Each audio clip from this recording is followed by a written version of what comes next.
1 minute to air. The live stream has started. Again, planning commissioners, please turn your cameras on.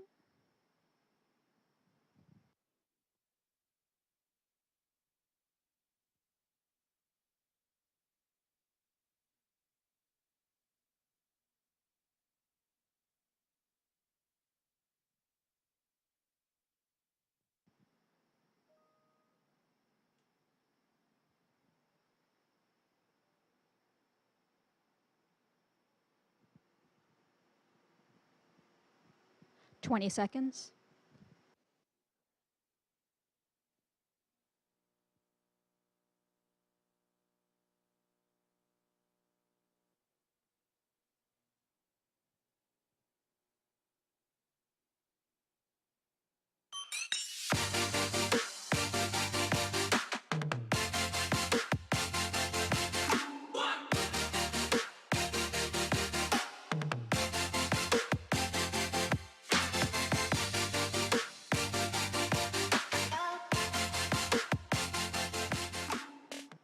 You are on the air. Good evening and welcome to the April meeting of the Durham Planning Commission. The members of the Durham Planning Commission have been appointed by the City Council and the County Board of Commissioners as an advisory board to the elected officials. You should know that the elected officials have the final vote on any issue before us tonight. Tonight's meeting is being held virtually using the Zoom virtual meeting platform. In this virtual meeting platform, public participants do not have any ability to talk or be seen on video by default. To maintain meeting decorum and a discernible record of the meeting, the chat function has been disabled. Speakers will be given the ability to speak at the appropriate time in the meeting. If you have pre-registered, your name will be called for you to make your comments, just like in an in-person public hearing. If you called in before the meeting started and staff was able to get your information, your name will also be called to speak at the appropriate time as normal. You may also call in during the meeting tonight by dialing 1-301-715-8592. If you call in during the meeting, you will need to wait until the particular public hearing you are interested in starts. After all of the pre-registered speakers have shared their comments, I will ask if there's anyone else wishing to speak. At that point, you will need to digitally raise your hand by pressing *9 on your phone. And when recognized, state your name and address and make your public comments.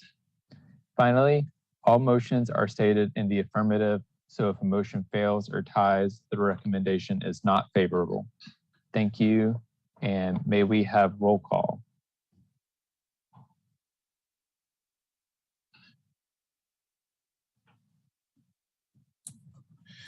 Thank you. Yes. Excuse me while I get myself oriented here. Chair Amendolia. Here. Baker. Here. Batista. Here. Busby. Here. Cameron. Vice Chair Cameron. Sorry. Here. I believe we got an email from Commissioner Cutright, who will not be attending. Commissioner Durkin. I know we just got an email that she was running late, so she has not attended. Harrod. All right, Lowe. Here. MacGyver and Morgan both have emailed that they will not be attending. Cease. Here. Commissioner Carmen Williams emailed that she would not be able to be attending. Zuri Williams. Here. 1, 2, 3, 4, 5, 6, 7, 8. We just have quorum. So please don't go anywhere. Under the wire. We have 4 commissioners who have requested excused absences for travel or for illness tonight. Those commissioners are Commissioner Cutright, Commissioner MacGyver, Commissioner Morgan, and Commissioner Carmen Williams. I would accept a motion at this time to provide excused absences for those individuals. I move that we, I've heard motion. I'll second. Okay, motion from Commissioner Morgan, second from Vice Chair Cameron. May we have a roll call vote? Just for clarification, was that from Lowe? Because Morgan's not here. Sorry. Yes. The David Oh. got me. No worries. And second by Commissioner Cameron. Okay. Correct. Okay. Amendolia, Yes. Baker, Yes. Batista, Yes. Busby, Yes. Cameron. Yes. Durkin is not here. Is Herod here? No. Lowe, Yes. Ira Morgan, Cease. Yes. Oops. Sorry about that. And Zuri Williams. Yes. It passes unanimously 8-0. Thank you. The next item on our agenda is the approval of the minutes and consistency statements from the March 8th, 2022 Planning Commission meeting. Does anyone have any comments or adjustments to those minutes? And seeing none, I would accept a motion to approve the minutes. Move to approve the minutes. Second. Moved by Commissioner Baker, seconded by Vice Chair Cameron, and may we have the roll call vote? Amendolia, Yes. Baker, Yes. Batista, Yes. Busby, Yes. Cameron, Yes. Lowe, Yes. Cease, Yes. Zuri Williams. Yes. And is Commissioner Durkin available? I can't tell if she showed up or not. Take that as a no. And Commissioner Harrod. Okay, it passes unanimously 8-0. Thank you. Next item on our agenda is any adjustments to the agenda. Do staff or other folks have requested adjustments? Staff does not request any adjustments. Seeing no other requests, we can move into our public hearings for the night. We have 4 public hearings scheduled for this evening, beginning with case Z21-00013, Parmer Section 3. And we will begin with the staff report.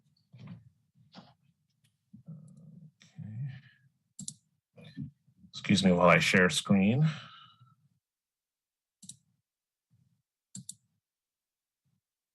Can you all see that? Oh, not yet. Hold on. Now can you all see that? Yes. Okay, thank you.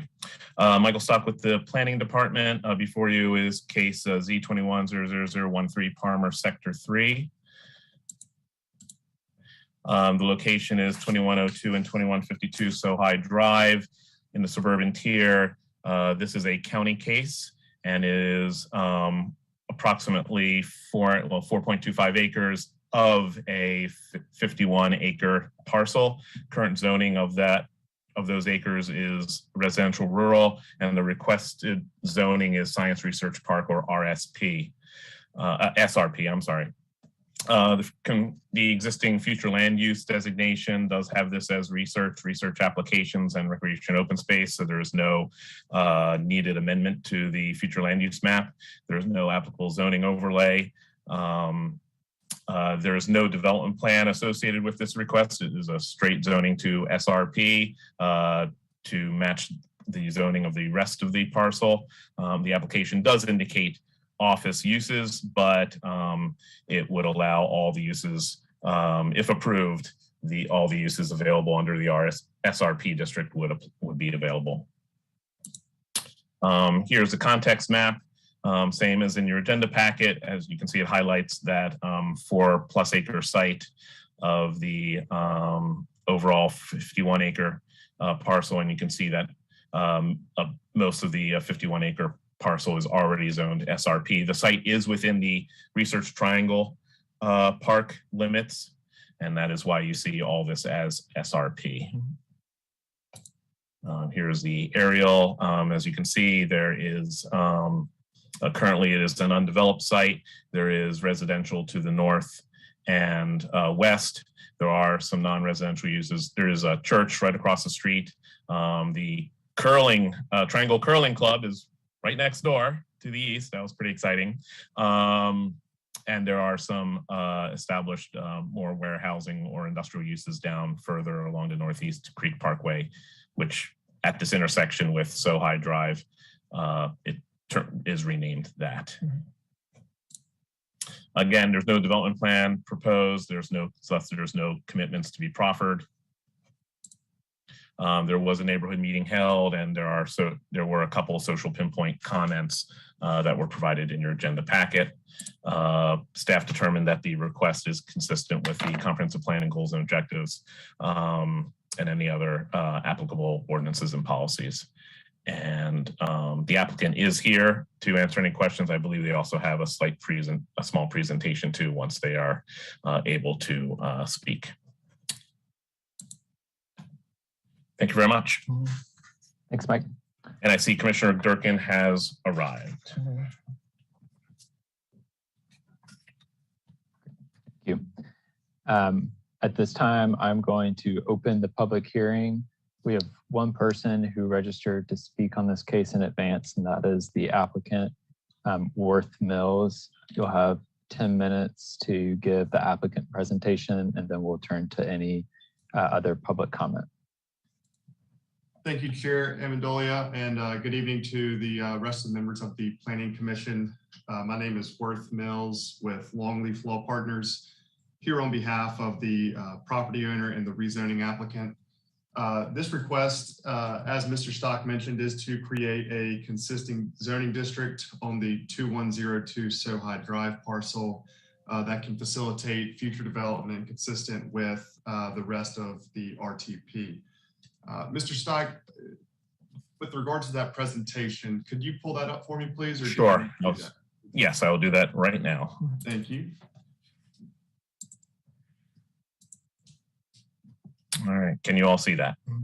Yes. Thank you very much. If you could go to the next slide, please. Okay. Great. So as Mr. Stock mentioned, this is a general use rezoning case. The property shaded here in blue is 2102 Sohai Drive. It's approximately 51 acres in size and located at the northern edge of the RTP boundary. The Northeast Creek and its tributaries snake throughout the property as well. Next slide, please. So this slide shows the current zoning. Approximately 47 of the 51 acres are zoned Science Research Park, which is the predominant zoning district within RTP. This zoning map change would bring those 4 acres into alignment, not only with the rest of this property, but with RTP at large. Next slide. The future land use map designates the property as research and research applications, and those portions of the Northeast Creek as recreation open space. So again, just want to reaffirm that the rezoning to SRP is consistent with the future land use map designation. Next slide, please. And then lastly, this slide just shows the RTP boundary. As I mentioned again, the requested zoning district is consistent with the predominant zoning in RTP, and it removes a zoning district that is inconsistent with the RTP land policies. So again, just to provide a high-level conclusion, the general use zoning map change here is consistent with those identified land use policies, and it is reasonable and in the public interest given its location and given the surrounding zoning districts within RTP. I'm happy to answer any questions that you all may have, and I appreciate your time this evening. Thank you. At this time, if there is anyone who would like to provide a resident comment on this case, please raise your hand virtually in the meeting If you're on the phone, reminder to do that by pressing *9. I see one person has raised their hand, Cheryl Meller. You'll have 2 minutes to provide comment, and please state your name and address at the beginning.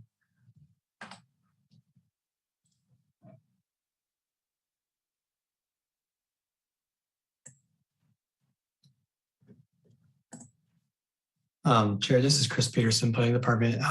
A request to unmute has been sent to Ms. Miller. Cheryl, are you unable to mute and make your comments? Let me try it again. Can you hear me now? Yes. Okay, so basically I'm here because of Fendel Farms and I live there and I read all the details and I just want to understand what's going on basically.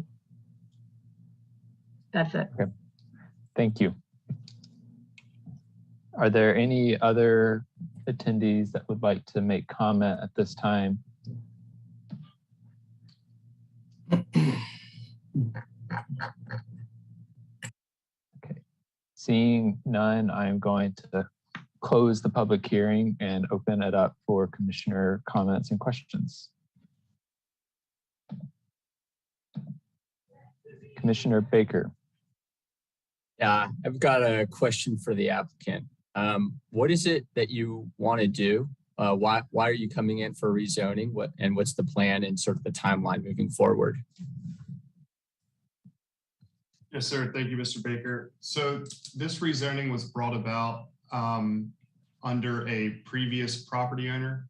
The property changed hands in the summer of 21. The previous property owner went, I believe, maybe a preliminary site plan meeting with members of Development Services. They were told that because the northwestern edge of the property was zoned RR, that they could not incorporate a driveway that wound through that area to serve any uses that are permitted in the SRP district, but not permitted in the RR district. We don't have a site plan under review currently, but the intention is to provide that flex office space that has become fairly popular and fairly in demand, not only in RTP, but other parts of the triangle.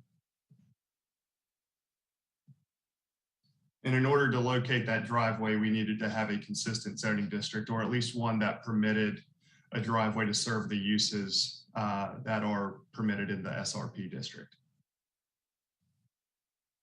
Okay, so the intent is really sort of being able to put in that driveway. There was a limitation based on the zoning. And so that's the main driver for the reason why you wanted to rezone the property. Is that right?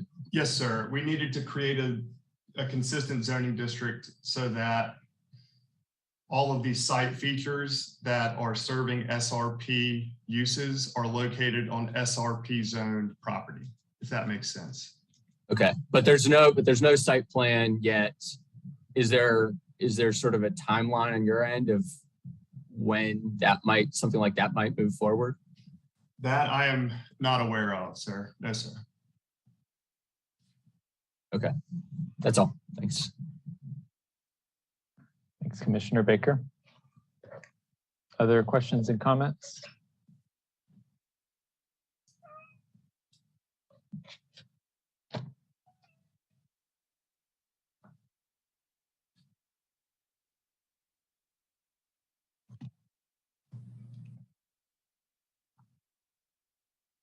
Commissioner Harrod. Thank you, Chair. I just have, so to clarify, there is no intention to build any buildings on this site? Is that correct? Thank you, Mr. Harrod. So there is an intent to develop, but there have not been any concrete site plans that have been developed or submitted to the Durham Development Services at this time. Okay, so the main,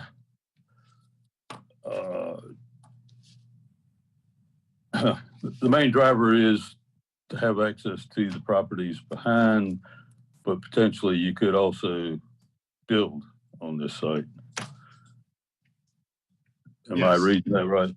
Yes, so the first time that the zoning discrepancy was brought to the previous owner's attention was during a preliminary sketch plan, site plan meeting, in which they were told and they were showing an access point off of Sohai Drive going through that portion of the property zoned RR.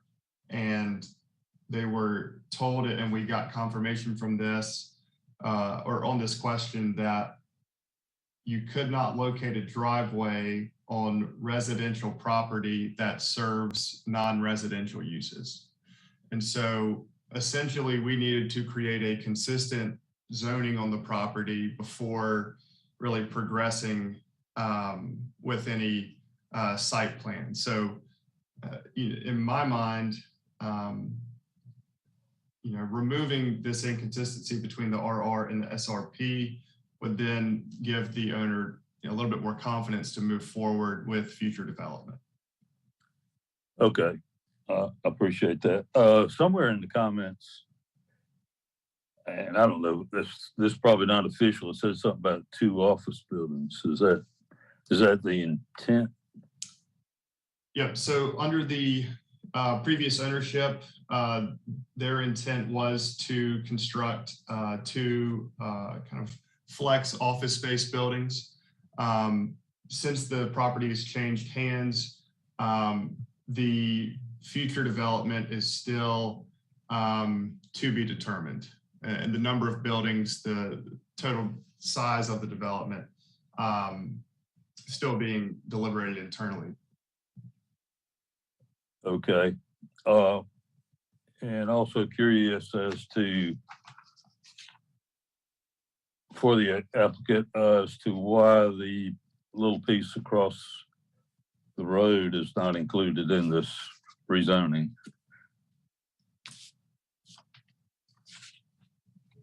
Do you mean the area within the RTP boundary that is on the western side of Northeast Creek Parkway? Right. Somewhere I got the idea this was not included in this request. Am I wrong?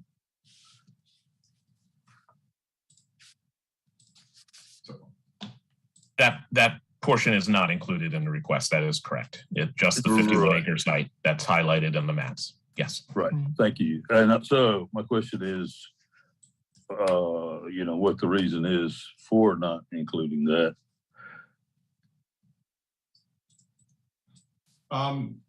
When we originally filed, I don't believe there were any development plans on any property west of Northeast Creek Parkway.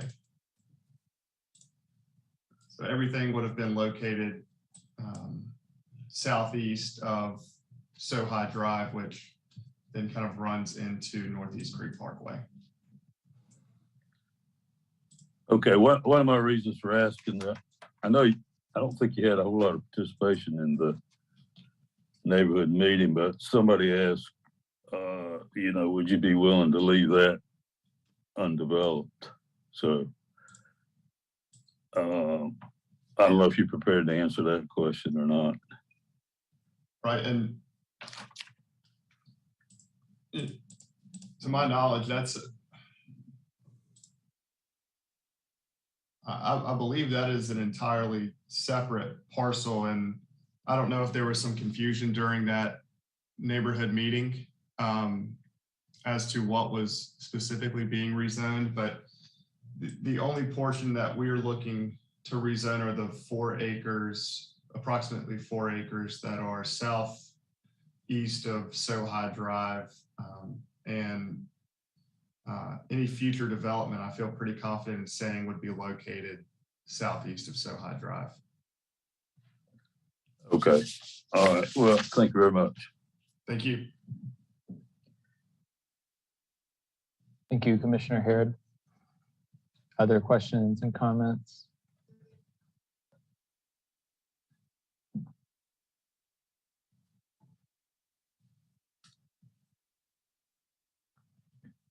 Okay, I have one question for the applicant and one for transportation. So first to the applicant, I just wanted to ask you to kind of describe what flex office space means, just to make sure that everyone who's attending is clear on what that is referring to and what type of development might go at this site. Yes, sir. So when I say flex office space, what I'm referring to is, kind of that office use with maybe some light industrial research development component within the same structure, which we've seen fairly high demand for, not only in RTP, but as I mentioned, in other parts of the triangle and certain parts of Wake County as well. And that was the intention under the previous property owner. I imagine that you would find similar types of development coming here, assuming that the 4 acres was rezoned to SRP. Thank you. And then my next question is to transportation. And I really am just curious if there are any planned or envisioned transit improvements on Sohai Drive. I believe the closest bus line I see runs down Highway 55. And so I'm curious about current and future potential transit access to the site. Berlin Thomas, Transportation. So I am not aware of any plans to add transit service in this particular area in the near future. But that would be, reevaluated over time as land uses change and the density increases. Great, thank you. Okay, those are all the questions I have. Do other commissioners have questions or comments?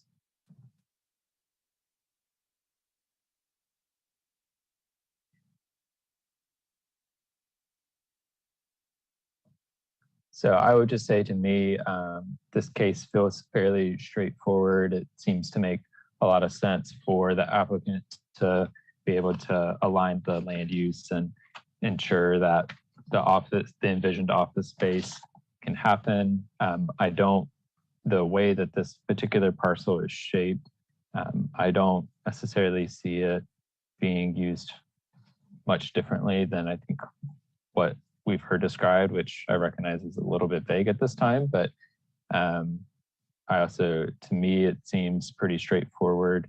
I'd welcome any other comments or motion at this time if folks are ready to move forward. I'll make a motion, Chair. I move that we send case Z210013 forward to I believe it's the County Commission with a favorable recommendation. Second.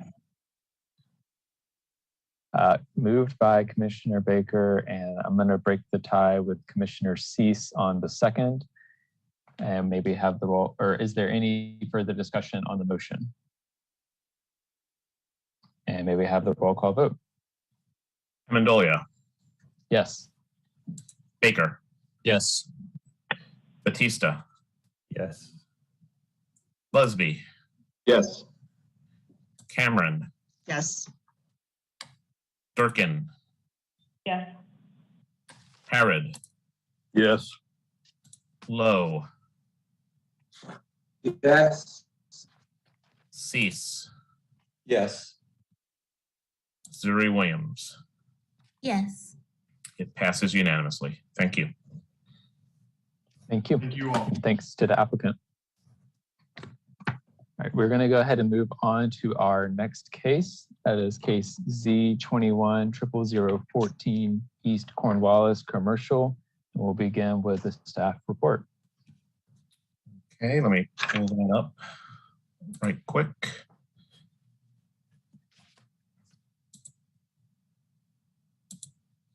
And share screen.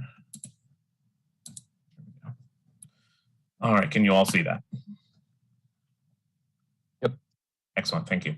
Michael Stock again with the Planning Department. Case before you is Z210014 East Cornwallis Commercial.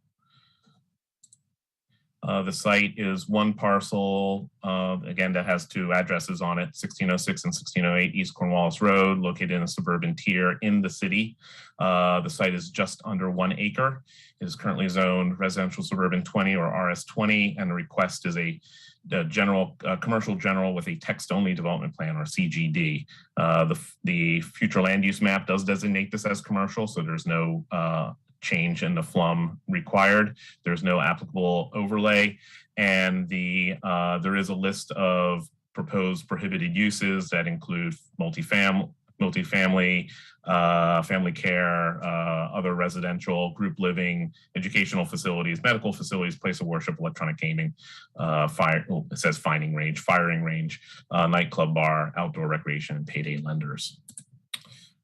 Here is the site. As you can see, there's a mix of zoning along Cornwallis. You do have industrial, and then you also have RS20, which this site is currently zoned, and then neighboring you do have RSM, and then you also have CN, commercial neighborhood across the street.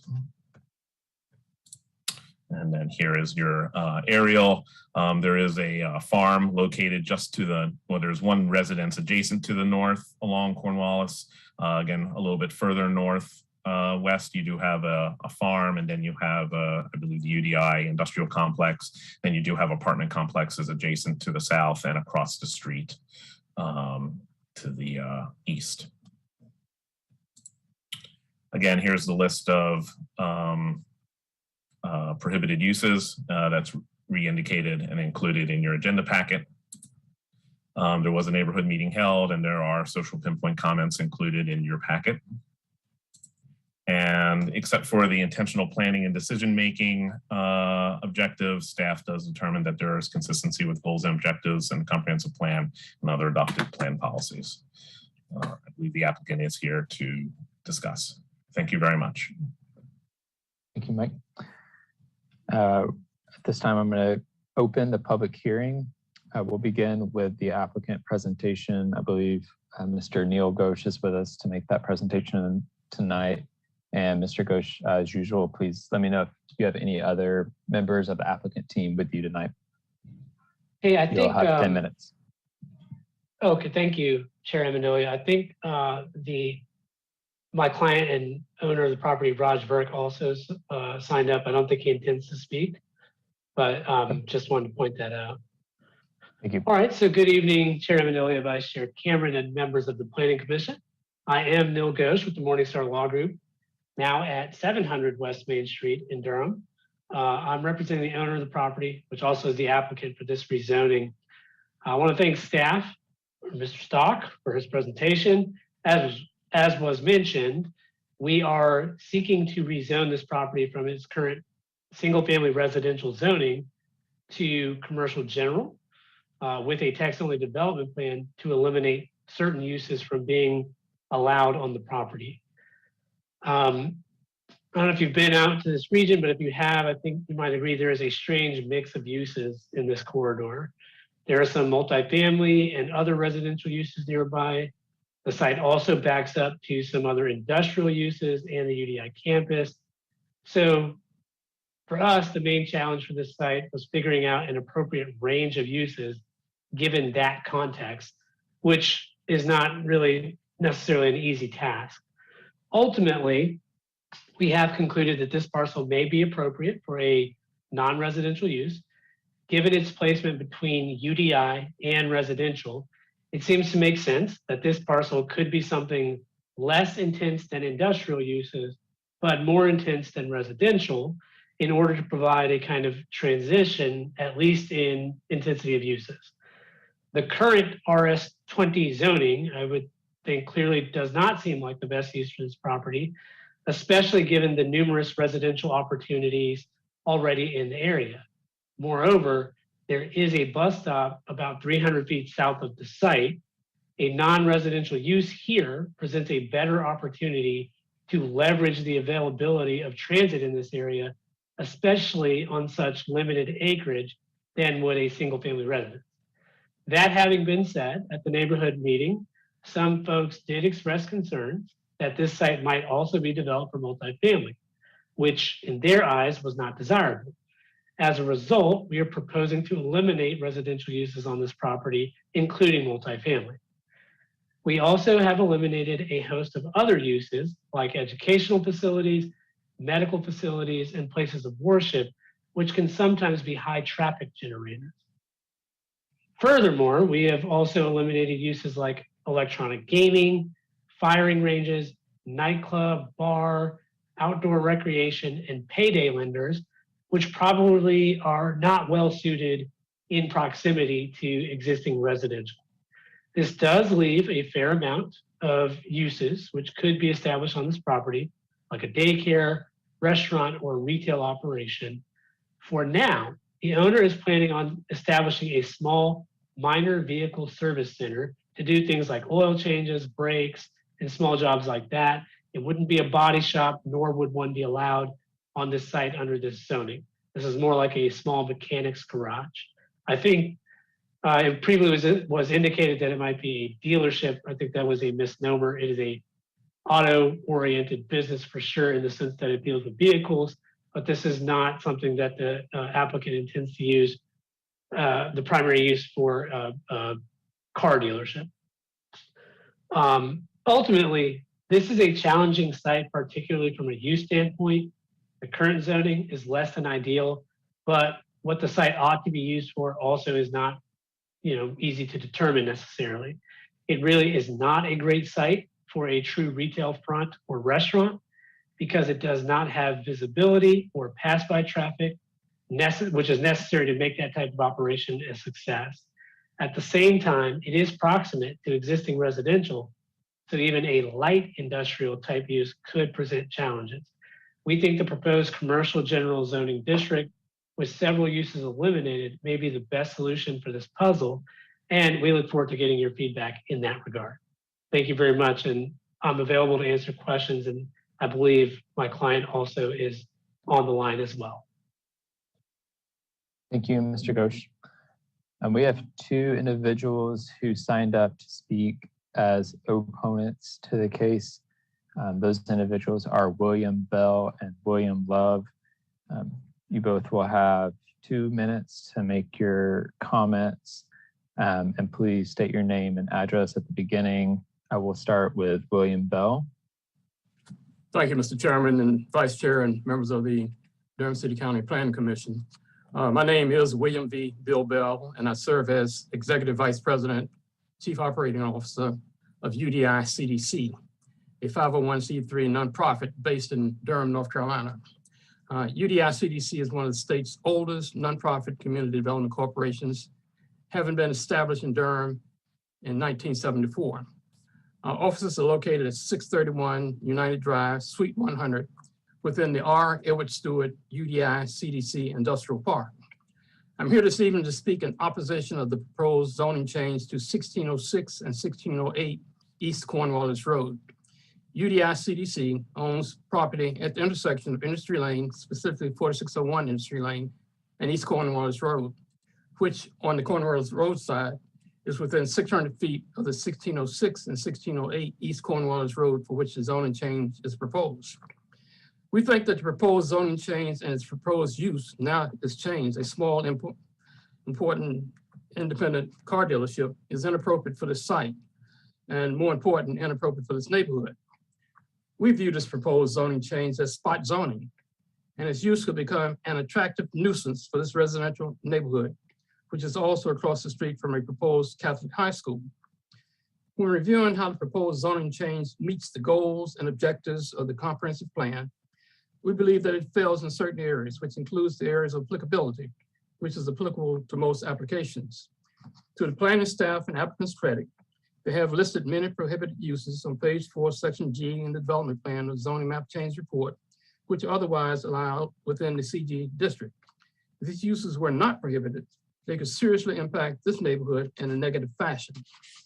However, our concern is that the zoning change still is merely a Trojan horse for more diverse types of development allowed in CG.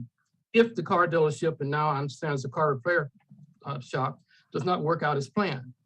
One example is the applicant's response on page 11 of attachment F, which says in terms of innovation, I quote, "This project will not decrease access to food for area residents. In fact, the zoning Mr. request Bell? could accommodate a new food store or restaurant in the future." The last thing is the Mr. Bell? neighborhood needs more convenience stores. Have I run over my time? Yes, sir, you have. I appreciate your time and your courtesy, and I would request that you not approve this zoning change as presented. Thank you. Thank you, Mr. Mayor Bell. Up next, we have William Love. Yes, my name is William Love. I and my wife live at 1604 East Cornwallis Road, which is the neighboring property to the property that's being discussed. We are also very, very much opposed to it being rezoned. It's funny, when we look outside, I feel like it's actually pretty clearly a residential area. There's houses across the street. There's apartment complexes across the street and behind the property. We are next to the property. This isn't just we're close to the property, it's I'm 10 feet from the property right now. And the idea of plopping any commercial use into a 1 acre box that's in the middle of a lot of where people live just doesn't seem to make sense to us. Even the industrial spots that are near, like close to us, it's behind the water catch basin. You don't even really think about it when you're here. They're just over there. You don't hear them or think about anything at all. Putting commercial use in the middle would be very obvious and would not be good for the property, would not be good for this area. I actually think the property makes a lot of sense for a single family home. Maybe I'm biased because I live in a single family home that's in the exact same type of property. But I love where we are. I love how close we are to the tobacco trail and to other things like that. And I feel like it makes a lot of sense to have a neighbor next to us, and we would love that. So no commercial property would fit in this area as far as we can see. It feels like a very random and really, regardless of what you do to block it off from other areas or even from our home, I just don't really see how it fits. And I feel like if you drive down this road and see where it is, I feel like it would seem pretty obvious that putting a car repair place or any commercial use would just feel very out of place and would not be good for any of the properties around here. Thank you. Those are all the individuals that spoke to speak in advance. There are other individuals on the call that would like to speak on this case. Please raise your hand at this time. Again, if you're on the phone, you do so by pressing *9.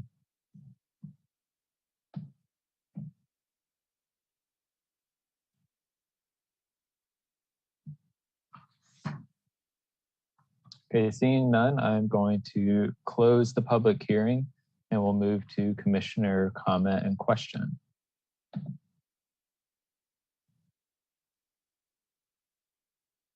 Commissioner Baker. So I had two speakers speak just now. I wonder if I could ask our former mayor if he would like to suggest if there's anything that that could be changed in the application that would lead you to support the application. If there's anything, if there's something that can be agreed upon that you would support. I do not, and we've looked at this property carefully. As you know, we've been in there. I shouldn't say we've been there for ages, and I just don't see another fit for it. I like the gentleman's comment about it being residential. In fact, I thought that's what was going to happen when I saw the lot was being cleared. I just think it's an inappropriate fit to put commercial applications in that area. And as I said, nothing stops if the car repair doesn't work, then they can put up a convenience store or some other things. And I just think that's ill-advised for that particular neighborhood, given the situation where it is and the things that surround it, including our property. Thank you. Okay, it sounds like both speakers are against any non-residential development. So that clarifies that for me. That's all I have. Thank you. Thank you, Commissioner Baker. Vice Chair Cameron. I have two questions for Mr. Ghosh. What are the potential contaminants that could happen with this being a car dealer? To any groundwater or any oil spills or gasoline spills, and what is the potential noise, I don't know, lack of a better word, pollution with it being a car dealer as well? So again, the use proposed here is not for a car dealership. The applicant is looking at this as more kind of like a small mechanics garage. To do Well, things like same thing with cars, I understand the question still applies, but I just wanted to make sure that we're clear on what the use is. As far as what contaminants, what the likelihood of pollution or something like that would be, I can't really answer that. I'm not aware of any specific environmental features on this property, which would be at risk of being contaminated. However, certain types of solvents, that type of thing, which might be used in that business can contaminate the ground. I'm not disputing that, just couldn't tell you what the likelihood of that is or how often that happens at other mechanic shops or whatever. And as far as the noise pollution, I mean, it would be as noisy as a mechanic shop. So it's not a quiet business 24/7, but it also is something that would be operating during business hours typically, and not, like late into the night.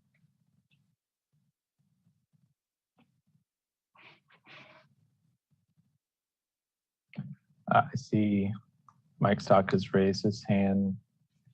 Mike, would you like to add anything? Thank you, Chair, and I'll lower my hand.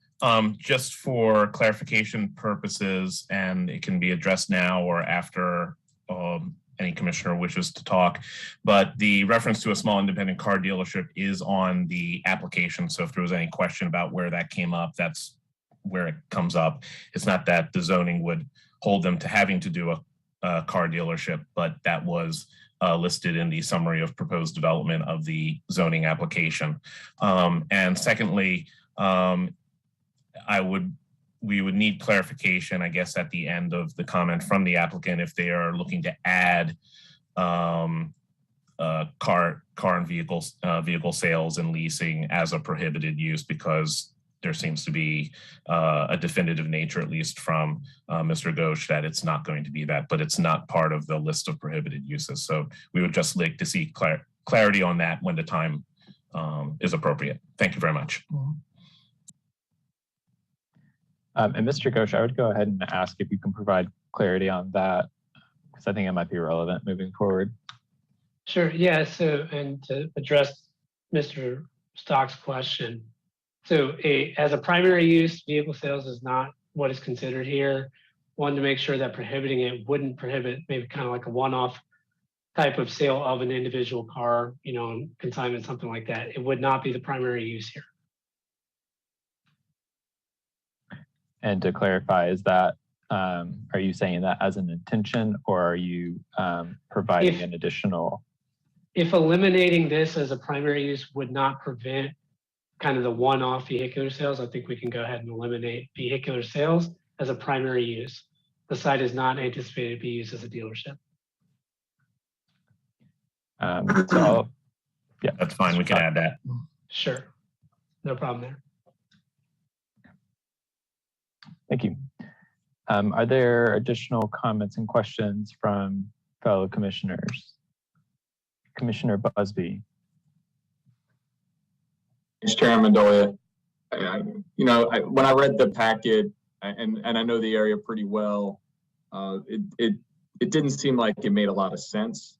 And then hearing from the individuals who spoke definitely just confirmed for me, I don't think this makes sense for this area. There is a mix of uses here, but I don't think that this rezoning would fit with this community. And hearing from members of the community who share the concern, who live right there, definitely confirmed for me that I will be a no vote on this case. Thank you. Thank you, Commissioner Busby. Commissioner Harrod. Thank you, Chair. I echo what Commissioner Busby said. Before I went out there, I was thinking, well, maybe this is a good use because it's on a major transportation route. it agrees with the future land use plan. And it's around the corner from an industrial park. But when you go out there and stand on the site, you see nothing but residential usage. And it does not at all seem like a good fit to me as well. So that's my comments. Thank you, Commissioner Harrod. Commissioner Lowe. Thank you, Chair. To Mr. Ghosh, I'm wondering, would there be any type of night lighting, area lights or floodlights for this property? And also, would there be any type of a buffer, environmental buffer around this property? Sure, I can address some of that. So my understanding is that a buffer would be required between the proposed zoning district and the adjacent residential RS20 district. So there would be a buffer there. Maybe someone from planning could confirm what the size of that buffer is that would be required. But there is one required, that's my understanding. As far as the lighting, there are lighting standards in the UDO. Those would obviously have to be followed. And again, for the intended use, there's no additional exterior lighting for nighttime lighting that would be, that is being considered. So you know, I'm not sure if this is what you were getting at, but if you were talking about kind of those stadium type lighting that you see with dealerships, that is not what is proposed here. And I don't even think that could be implemented with the UDO lighting standards anyway. Okay, thank you. Commissioner Lowe. Commissioner Cease. Thank you. Just following up on several of my fellow commissioners' comments and the comments from the members of the public, you know, this isn't a, in my mind, it isn't a straightforward location for RS20 or single family housing, nor is it a straightforward location for the type of use that we've heard described from the applicant. Obviously, there's the residential in the area, which includes a lot of multifamily, has been spoken about and shows up very clearly on the maps and when visiting the site.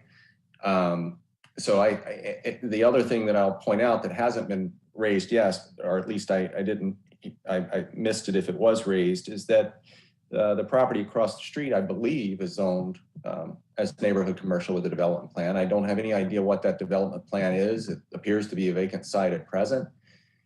And I referenced that less out of the interest in raising the details, but to highlight that I think this could be a place appropriate for a commercial neighborhood scale development that could include residential. Actually, some of the things that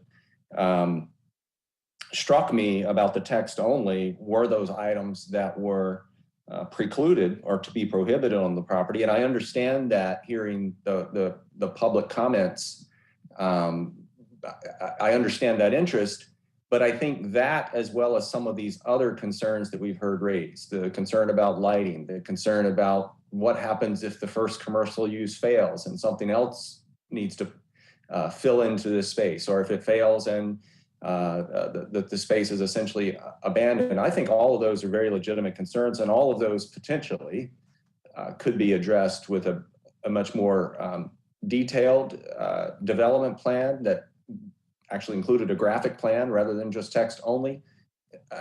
It's not to say that would suffice in addressing all of the concerns of the surrounding neighbors, but it's a potential path forward. But I think the path as represented in this particular application is one that shouldn't go forward with Planning Commission support for a lot of the concerns that we heard very clearly expressed. So that's where my thinking is on the project. Thank you. Thank you, Commissioner Cease. Other comments and questions?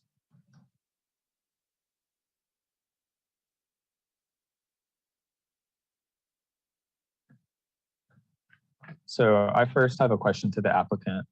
When I go to Google Maps and I look at the site, there's a pin that shows up that says Cornwallis Auto Center. So I'm curious, has there already been an auto center here? That was not that I'm aware. As far as I know, the site's been vacant. Okay, it does say temporarily closed on Google Maps, so perhaps that is why. That's helpful. Apart from that, I wanted to respond to a couple of things I heard tonight. Really just one thing, and I always appreciate Mr. Ghosh when he comes to the Planning Commission, and I don't always love to disagree with him, but I think, Mr. Ghosh, in your presentation, you referenced how a non-residential use is potentially really good here due to how proximate it is to a transit stop about 300 feet away. And I thought the same thing when I looked at this. The only irony is that people don't take buses to go to auto center shops unless they're coming to pick up their car. And so I agree with some of the sentiments Commissioner Cease that I think this would be a great spot for commercial development. It's even on our draft place type guide, it's currently drafted as neighborhood service, which includes things like daycares and other types of services that households need. And I think that is the kind of thing that we need in this area. And I could see several different commercial or retail uses in this area that I feel like would be appropriate. We've also recently seen a proposal for a new apartment complex come up close to the spot. And so there's going to be more residential activity already happening in this area. And I think having some more commercial services that maybe aren't auto oriented, but could be used by people who can walk or bike to the site would be appropriate. I don't see why we can't have both here. It was a bit striking to me that upper story residential was listed as a prohibited use. And I think upper story residential would be great. If this were not an automobile site and it were a coffee shop with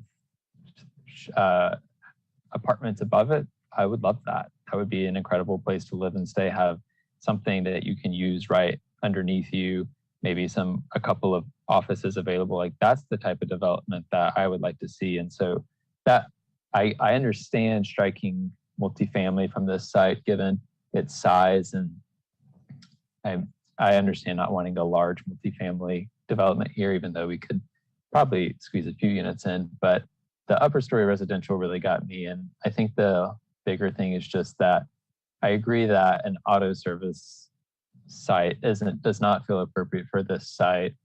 While I do think there are other commercial uses that would be appropriate to the site, particularly given that the kind of closest commercial node is that Lowe's that I've referenced before. And,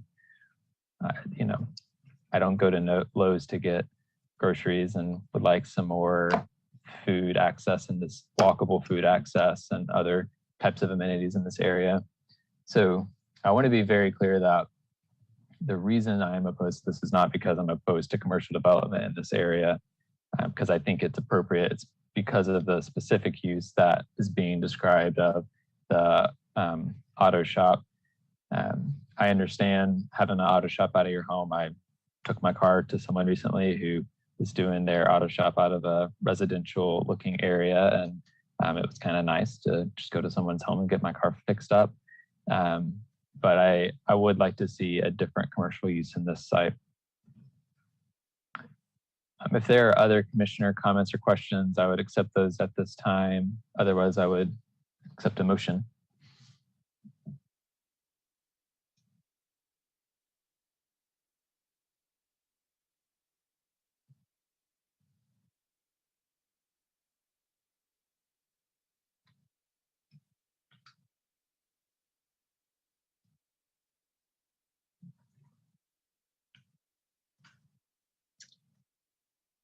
So we need a motion. I've never made one before. Let me see if I can do this. In the case of Z21-00014, I move for a favorable recommendation of the, what's the next word? The applicant's petition to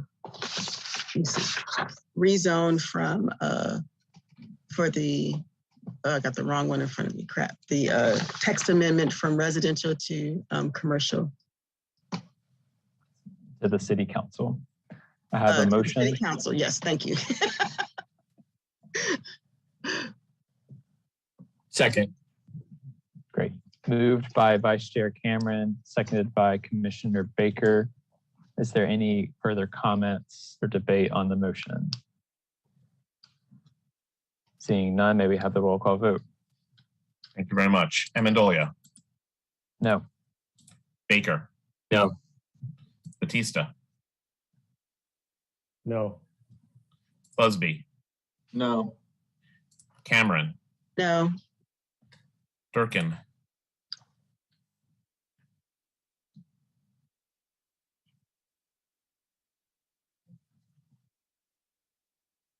Durkin.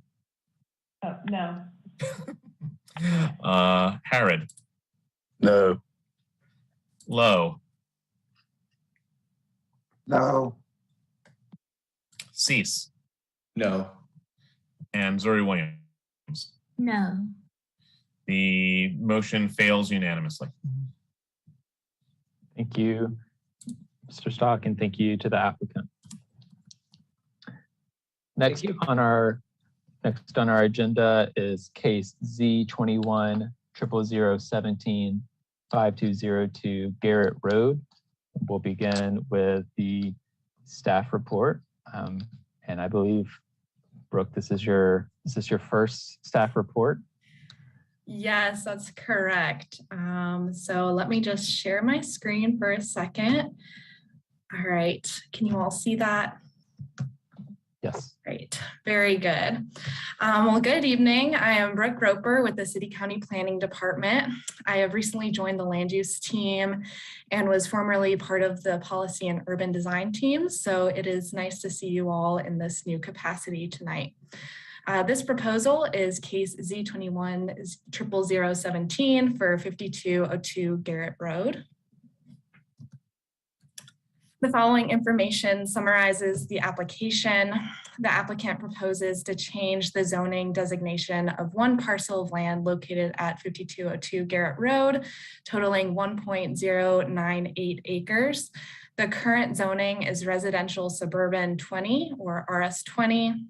The applicant proposes to change this designation to residential suburban multifamily, RSM, with a text-only development plan. The property is currently designated low medium density residential on the future land use map. The proposed zoning is consistent with this designation. The existing zoning is RS20 and the site is surrounded by RS20 and CN. The aerial map shows the general location of the project. The site is located near the northeast corner of the intersection of Garrett Road and Old Chapel Hill Road and is currently vacant. Property to the north is zoned RS20 and RSMD and is undeveloped, and the property to the south is zoned CN and RS20 with a restaurant and surface parking lot. A gas station or convenience store is located to the east across Garrett Road from the site in a zoned commercial neighborhood. The applicant has included the limitation to allow for a maximum of 8 townhouse units through a text-only development plan commitment. Additionally, the applicant has noted that the floodplain area in the western part of the site will be protected per the UDO. The applicant held a neighborhood meeting on April 7th, 2021. There were 4 social pinpoint comments as well that were received by staff in relation to this case, with 2 commenters listed as proponents, 4 and 2 commenters listed as opponents against this application. This can be seen as attachment K for this agenda item. Staff determines that this request is consistent with the comprehensive plan and other adopted ordinances and policies. The staff and applicant are available to answer any questions. Thank you very much. Thank you, Brooke. At this time, I'm going to open the public hearing.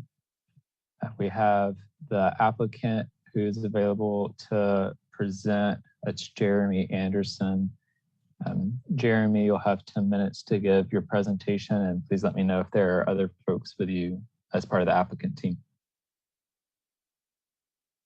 Good evening. Thanks, Chairman Amendola. Can you hear me? Yes. Excellent. Thank you. I do have I believe the owner developer is may also be logged in or signed up, but he's not going to speak unless something comes up, but it'll just be me this evening. So again, good evening, Jeremy Anderson with CJT PA in Durham. I'm a landscape architect and here representing the owner developer of this 1 acre parcel. As it's a text-only development plan, Brooke, thank you very much for your presentation. Honored to be your first case, and very well done in presenting the few facts we had. Just quickly covering a few things that were mentioned. The site's relatively small, about 1 acre. With a commitment to do a maximum of 8 townhome units. Again, it's RS20 now, which you know could allow up to 1 to 2 homes on that site. The developer owner would like to do a little more increased density at that location, so that is why we're seeking the zoning. Again, text only, so I can't get into too many details, but I will tell you, it'll be most likely limited to a single point of access off of Garrett Road, given the limited size of the site. Brooke mentioned the environmental at the rear of the site. We will protect those floodplain and stream buffer areas per the UDO. It's about a quarter of the site at the back that will be protected. So we'll be working on the front site up again adjacent to Garrett Road. That is about all I wanted to cover. I will be here for questions. I do want to make one point though, as I was reading through the staff report, and I didn't bring this up before. If you've read through the social pinpoint comments, which I did, just pointing this out, I'm not sure if the 2 opponents are actually, they're pinned to this site correctly. Reading through them, they reference Fayetteville Road and the American Tobacco Trail and stuff like that. I'm not sure if those are meant for the previous case or even another case all in general or all together, but I was reading them and reading them again, trying to see how they associate with this project, and I don't see it. But anyways, here to answer any questions, and I'd appreciate a favorable recommendation this evening. Thank you, Jeremy. Yeah, I also recognize the same kind of confusion on the comments. I think we did receive an email beforehand too that noted that they had put their comment on the wrong location. So yeah, great. Thank you. Glad you brought that up. We do not have anyone else who registered to speak on this case in advance. There are other attendees tonight that would like to speak on this case. Please raise your hand. And if you're on your phone, you do so by pressing *9.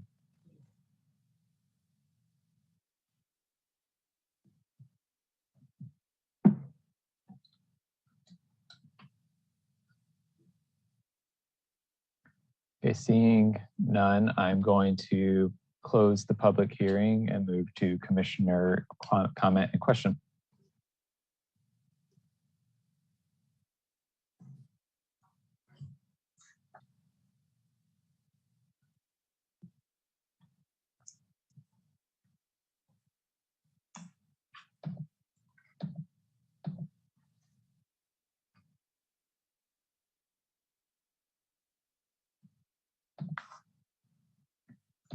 I am seeing no one wishing to be recognized at this moment.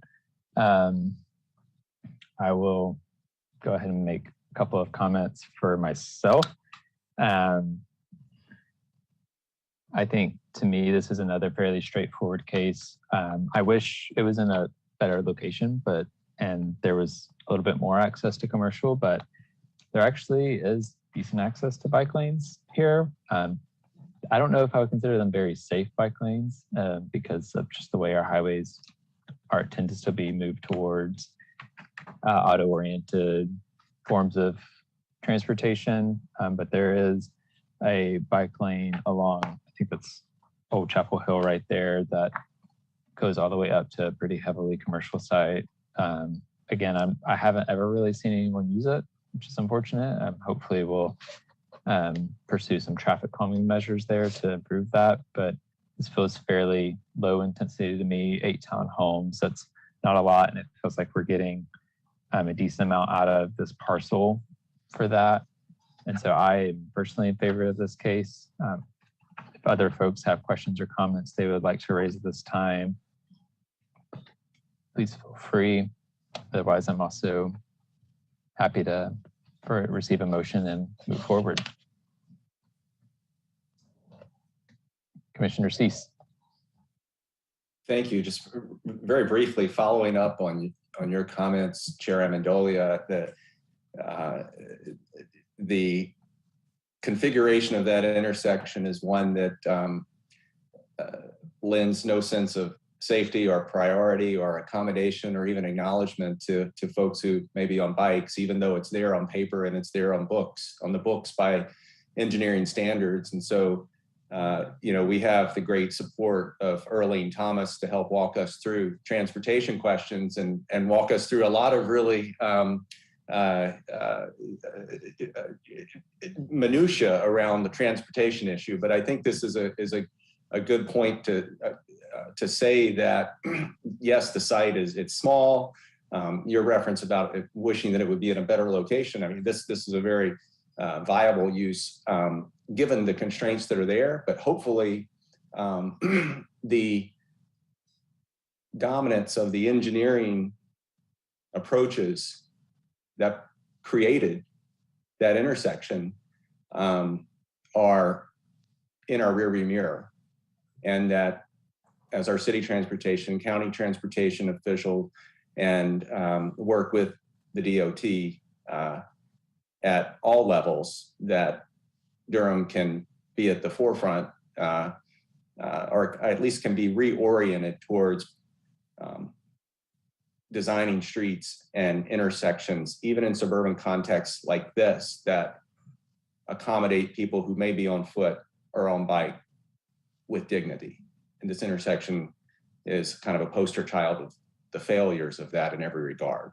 So it's not pertinent to this case other than geography.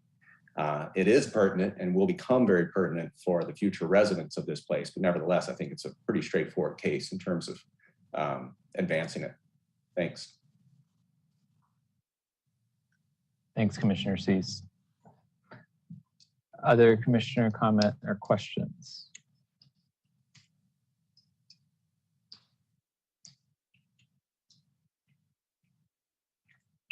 Seeing none, I would accept a motion at this time.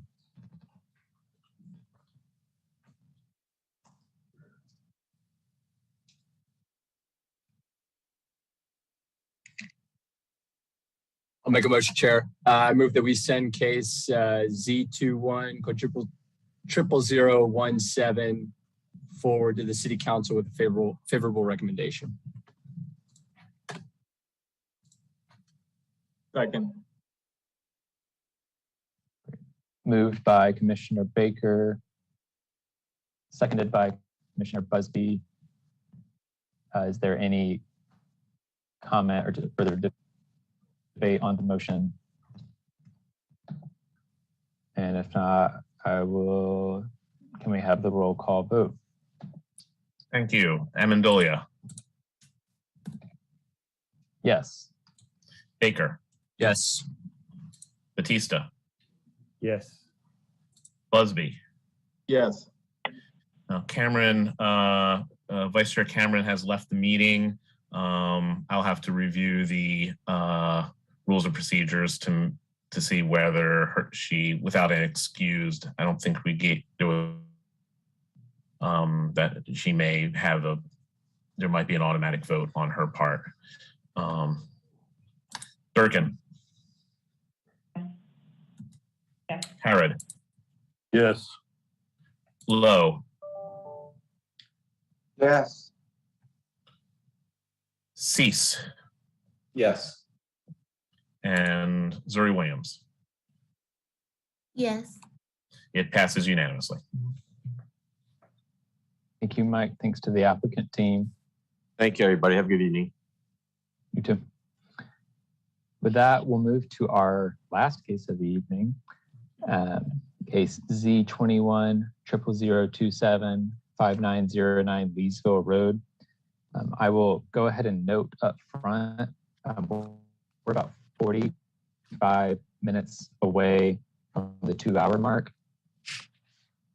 And at the 2-hour mark, we will take a 10-minute recess to give our closed captioners a moment to rest. So this public hearing will get a little bit disrupted in the middle, just as a heads up, but we will start with a staff presentation.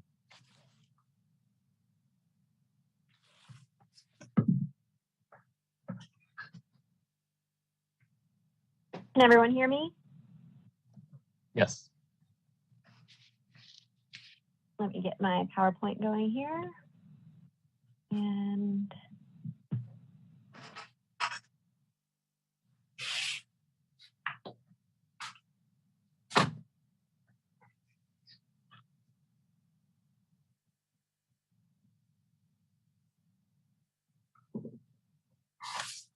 okay.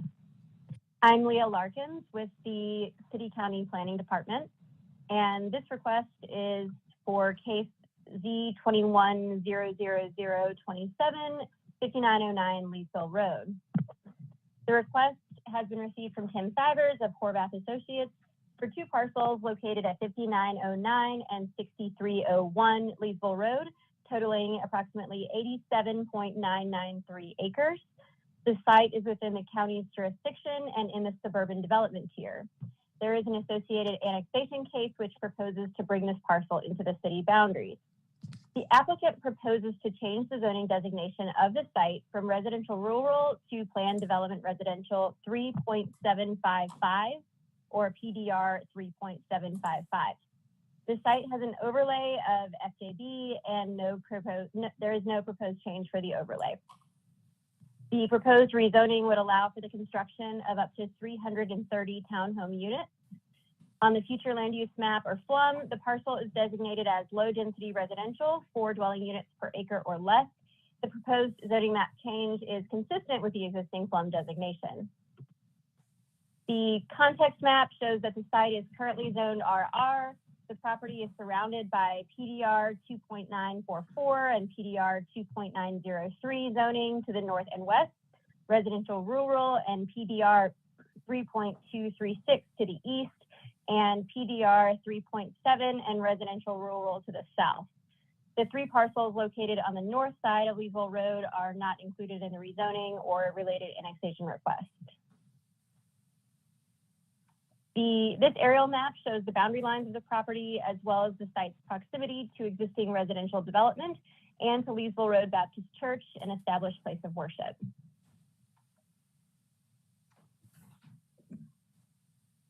The aerial photography shows that the site is developed with several single-family residences and forested with a mix of mature pine and hardwood trees. There is a graphic development plan associated with this proposal. It includes pedestrian, bicycle, and design improvements. The plan includes a one-time contribution of $33,000 to the City of Durham Dedicated Housing Fund, a one-time $5,000 contribution to Durham Public Schools, a maximum of 24% impervious area, and a graphic commitment restricting the locations on the property where 3-story townhouses will be allowed. It also commits to dedicating a pedestrian connection to Leesville Road, dedicating a minimum of 5 feet of additional asphalt along the frontage of the 3 neighboring properties on the north side of Leesville Road to allow for a bicycle lane, and limiting internal block lengths to no more than 700 feet. Finally, design commitments include requiring a mix of building material types and facade types, front-facing gables, and transparent garage door windows. The plan does include a commitment to varying square footages of townhomes from 1,500 to 2,700 square feet, but this does not constitute a diverse mix of housing types or exceed the requirements of the UDO. A neighborhood meeting was held in accordance with UDO requirements in November of 2021. There were several comments from the community on the land use engagement social pinpoint website. They were largely in opposition to the proposal. Commenters listed traffic, environmental protection, increased congestion, and the perception of no road improvements, public transportation, Durham's identity, and affordable housing as priorities they believe are relevant to this case. And finally, the exclusion of the 3 parcels located on the north side of Leesville Road and surrounded by the proposal site is not consistent with the intentional planning and decision-making objective of the comprehensive plan. Other than this inconsistency, staff determines that this request is consistent with the community goals and objectives of the comprehensive plan, the 3 retained policies from the 2005 comprehensive plan, and other adopted ordinances and policies. Thank you. Thank you, Leah. With that, we will open the public hearing. We will begin with the applicant presentation. I know Tim Sivers is on, and I have Marie Farmer and Bob Anderson as other members of the applicant team. Tim, you'll have 10 minutes for your presentation. If there are other folks with you on the line besides those unnamed, please let me know. Thank you, Chair Amendolia. Tim Sivers with Horvath Associates. Leah, if you could go ahead and bring up the PowerPoint presentation. Marie Farmer with Parker Poe, Bob Anderson with Pulte Group are here this evening. Marie's going to start the presentation. I'll do a few slides in the middle, and Marie will conclude. So Marie, I'll hand it off to you. Thanks, Tim. Can everyone hear me? Yes. Good evening, Chair Amendolia, Vice Chair Cameron, members of the commission. As Tim said, my name is Marie Farmer. I'm with Parker Poe, 301 Fayetteville Street, here on behalf of the applicant. I'm accompanied by Tim, who, as he said, will go over some of the components of the application in the middle of this presentation. And we also have Bob Anderson with Pulte Group, who will be available to answer questions on behalf of the applicant team. If I could have the next slide, please. Thank you. This request to PDR will provide contiguous infill and needed homes at a density consistent with surrounding development and uses the low density option for development in the Falls Georgia District B watershed overlay. This application is also accompanied by an annexation petition. And as you can see from the image on the right, this area is under county jurisdiction that is completely surrounded by city jurisdiction. So annexation will allow for efficient and effective provision of public services. Next slide, please. This request is also consistent with the current flume designation of low density residential. Next slide.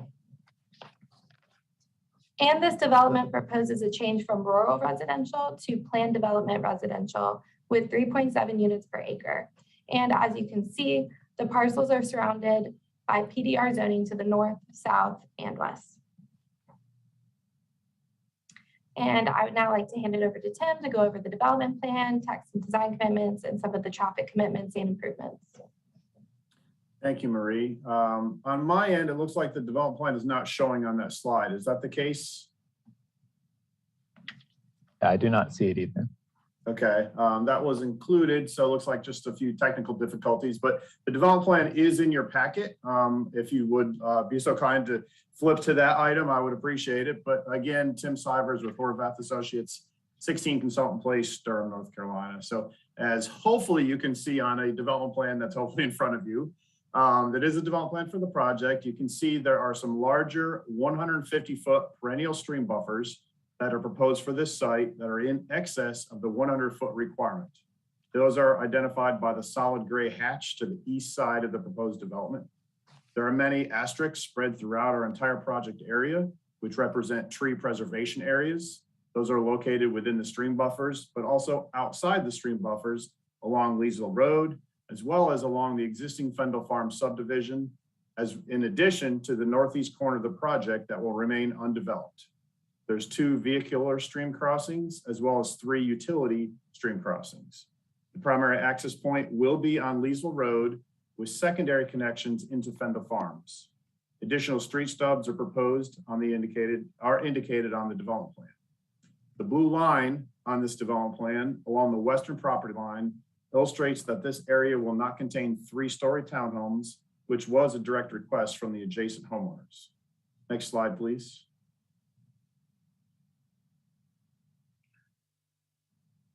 There we go. That one looks better.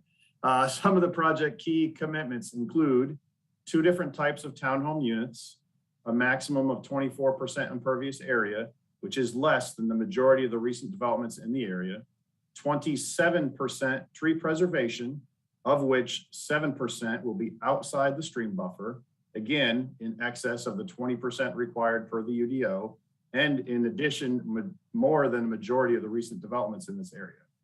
16% open space with specific uses as shown on the screen, and additional asphalt for bike lanes on Leesville Road, short block lengths, and financial contributions to Durham Public Schools and the dedicated housing fund. Next slide, please.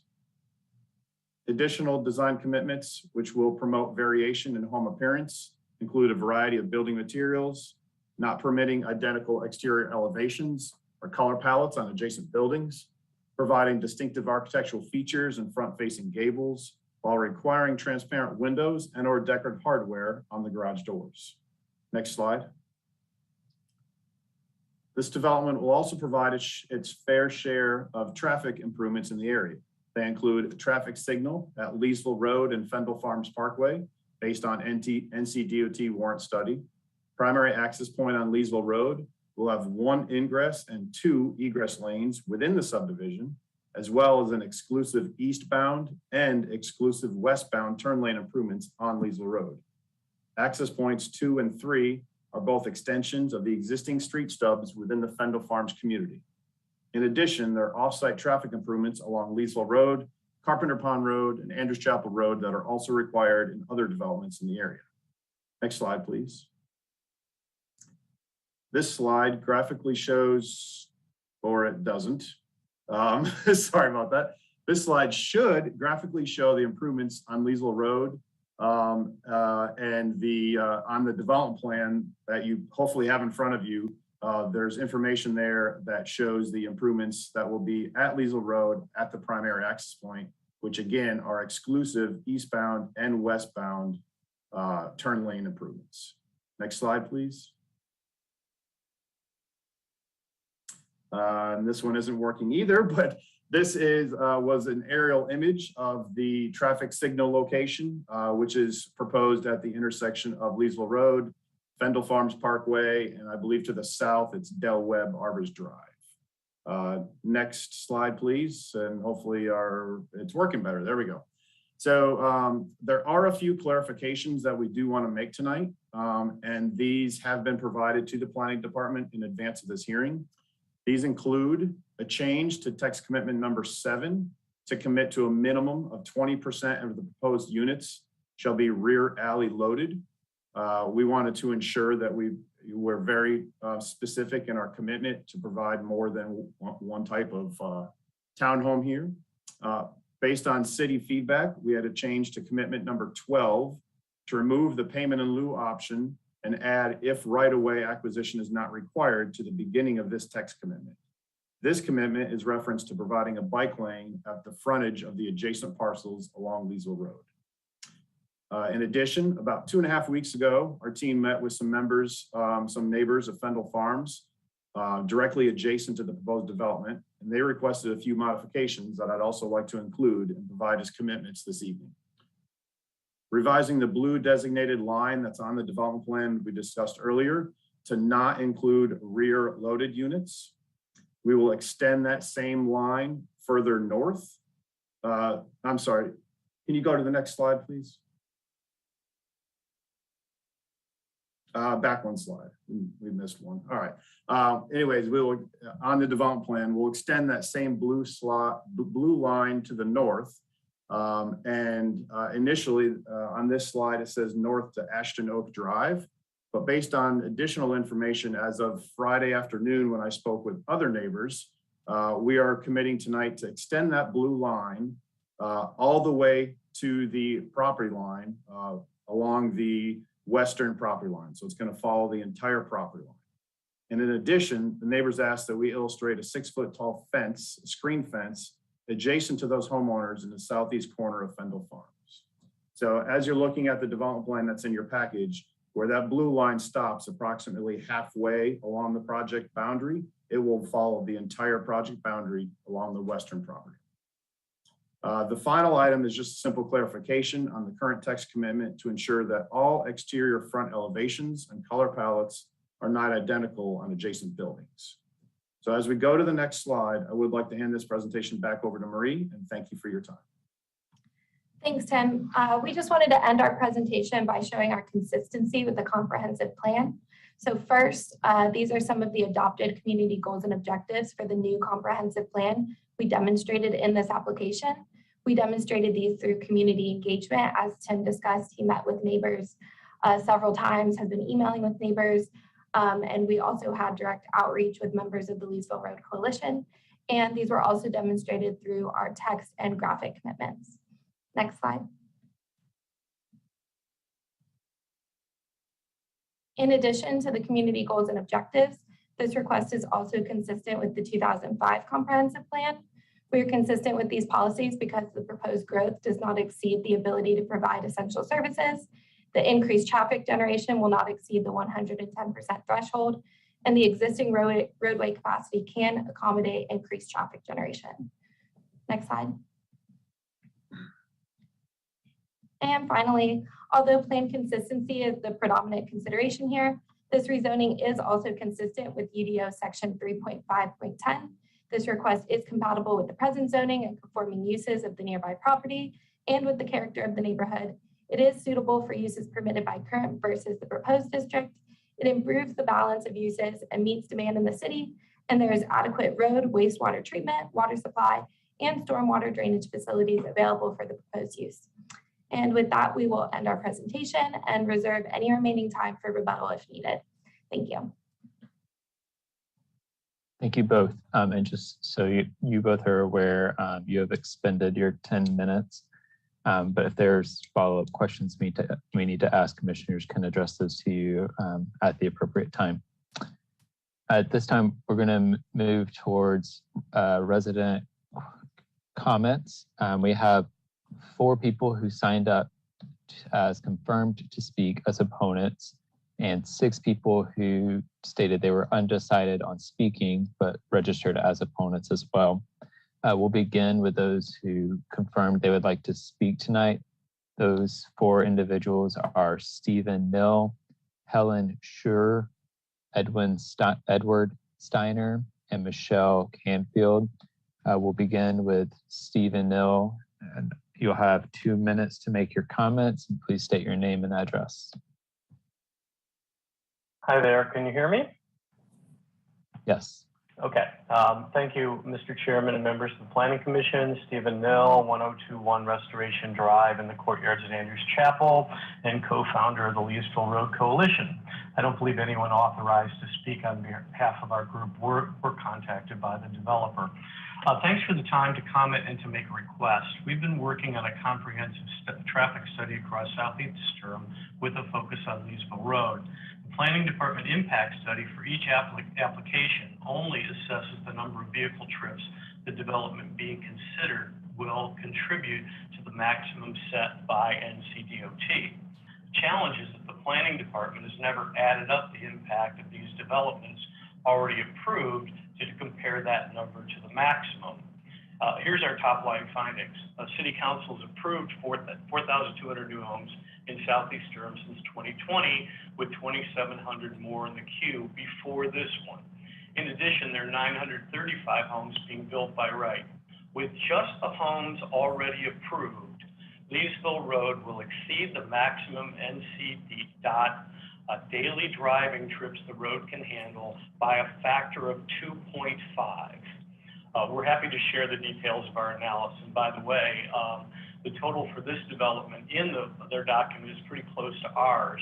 So we think that our methodology is pretty correct. NCDOT's told us they won't even look at Leesville until 2035.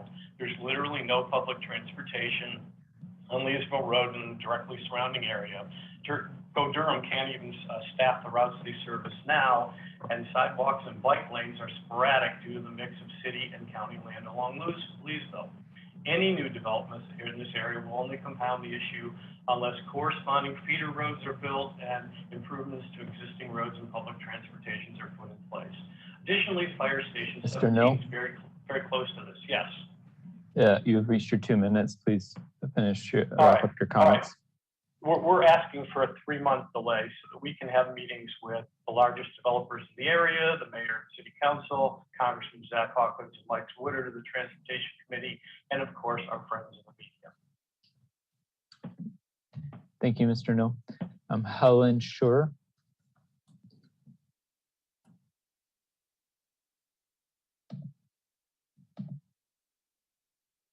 Can you hear me? Yes. Oh, okay. So my problem is with the type of construction coming into this neighborhood. I remember, this 55 plus community, so I'm a little older. And I remember a time not too long ago when townhomes sat on the market because people wanted single detached homes. Now they're selling because it's a hot market, but real estate is cyclical and it's only a time before our property values will be affected.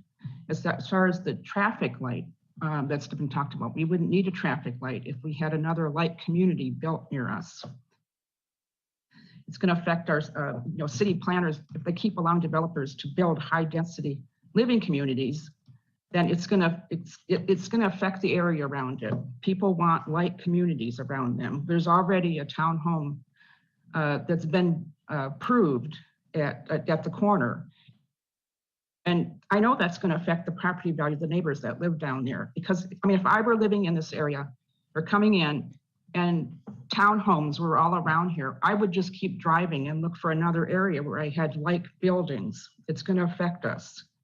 People want, and the whole research triangle is growing, and it's up to you guys to decide whether or not you want an area that's desirable for people to be in the future.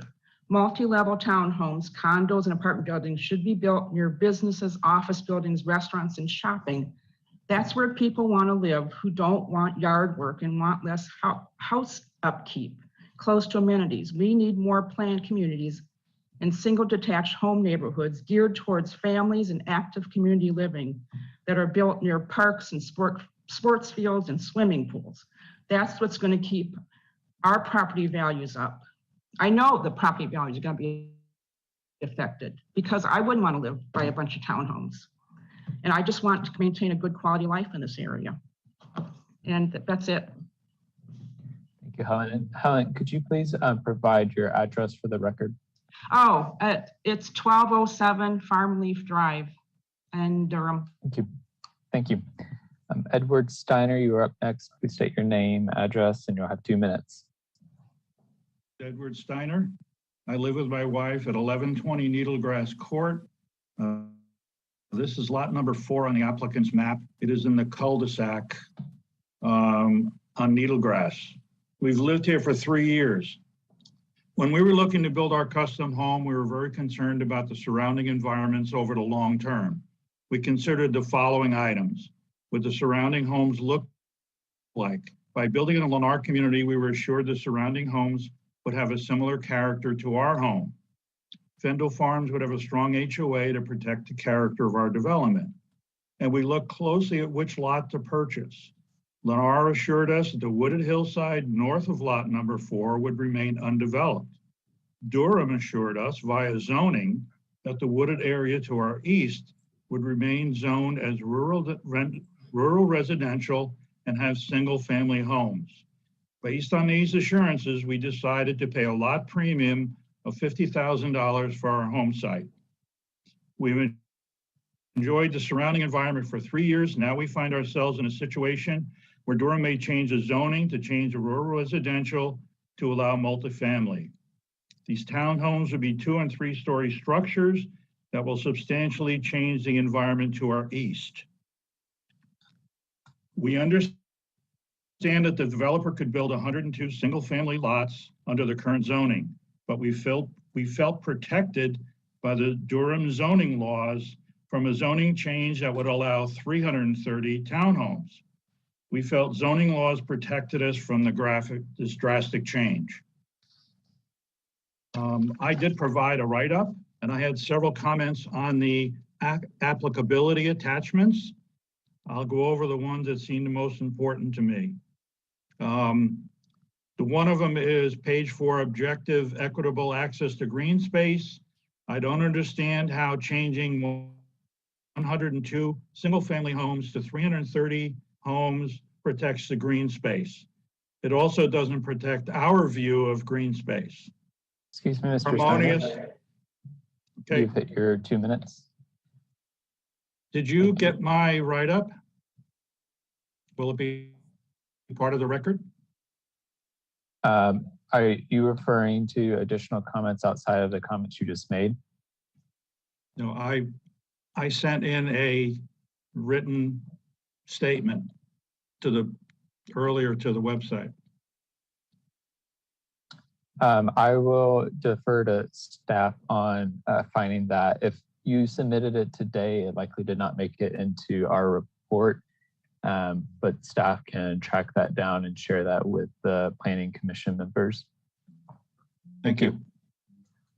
The next on our list is Michelle Canfield. And then after that, we'll start calling on individuals that signed up as undecided. And the first two on that list are Stemma Miller and Barbara Strigel.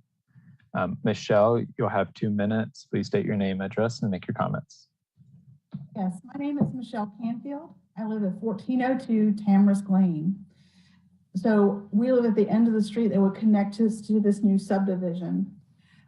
I would ask that reconsideration of this plan be thought about because it will be high density and Leesville Road is already congested as it is. And also there is no, things to help the community. The schools are far away. There are no, the infrastructure is really poor. We've had to wait 20 minutes for police assistance. We've had to have, even though the EMS station is less than a mile away, we've had to have mutual aid from Wake County. So to take my husband for medical, urgent medical attention. And I just feel like if we don't try to preserve some of and take care of what's already here, we cannot take care of any further patients or I'm in the healthcare field. We just can't take care of this kind of situation. If they can lower the density and then have single family homes, that would be more amenable to the area. And I think more pleasurable for people coming in. We already have townhomes on the corner, the opposite corner of our subdivision, as well as further down the street past Leesville Church, Baptist Church. Thank you for your time. Thank you, Michelle. Stemma Miller, if you would like to speak, you may do so at this time. Chair, I don't see Stemma Miller at this moment. Okay, we'll move ahead to Barbara Strigel. Yes, hi. Can you hear me? Yes. Yes, hi. My name is Barbara Strigel and I live at 1108 Farmleaf Drive. I am a New York resident. I was a New York resident and I moved here only 6 months ago. So unfortunately, I'm really not up on your laws and regulations regarding building. So please, with that as a fact. My main concern is I left New York. I was on Long Island in a beautiful area, but there was a road that went to an industrial park and it got busier, but it took 40 years to get there. My concern here is when I moved here, it was Old Doc Nichols Road had a lovely effect on me, passing an alpaca farm and a horse farm and the old houses. And then I was here a couple months and then the land was developed right on my corner. And I guess it's my fault for not looking more into it. But now that this is right here and they're developing this land again, and it's not going to just be single homes, I'm really concerned about, and I don't have all the details, but the fact that they said there's going to be green space. Okay, she said it's 27% of the trees saved. That's nothing, okay? When I come here and I see the trees, they're beautiful. 27% saved is not green space. Secondly, they said I'm a bicyclist. They said they're gonna make a bicycle trail on, that little path on Leesville. I have friends that are cyclists, they won't even go on Leesville Road now because there really isn't, even if you make a bike path, it will just be too busy to be safe there. I'm concerned about the increased population density affecting my quality of life because I came here for peace. I have a beautiful lot here. I'm very, very happy with my community. And I really feel that building this community in that area right across the street is going to be a deficit to my community. And I also want to preface this that I do understand that I moved into a growth area and it's a beautiful area. And I understand the growth is amazing here, but the problem is that it's just, I hope that it's managed well. Striegel. Thank you. Thank you. Up next, I'm going to call out the remaining names who signed up as undecided, and please raise your hand if you would like to speak. Those individuals are Stephen Sedlak, Hanif and Beatrice Muhammad, Pamela Andrews, and Stephen Esslinger. I saw Stephen Sedlak raise their hand. Stephen, if you would like to speak, you have 2 minutes. Please state your name and address and make your comment. Thank you, Mr. Chairman. My name is Stephen Sedlak. I live with my wife at 1314 Tamarisk Lane in Durham. I have a couple of concerns, and I like one of the previous speakers. Understand this is a growth area, and there are a lot of people moving in. Nonetheless, I think there are some things that should be challenged in this application. Number one, there is no playground associated with this development. So they have a pool, they have a dog park, but they have no playground for any children in that area. So we have in Fendel Farms, we have a small playground that's available for our residents and the grandchildren who might visit in this area.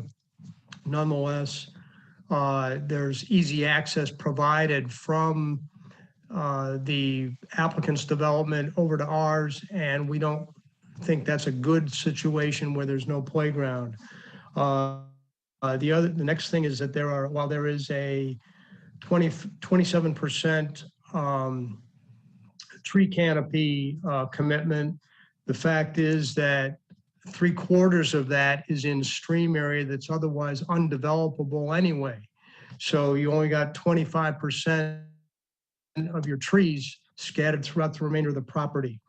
I'm opposed to this because 2 out of 3 accesses to this property, to the applicant's property, come through our development.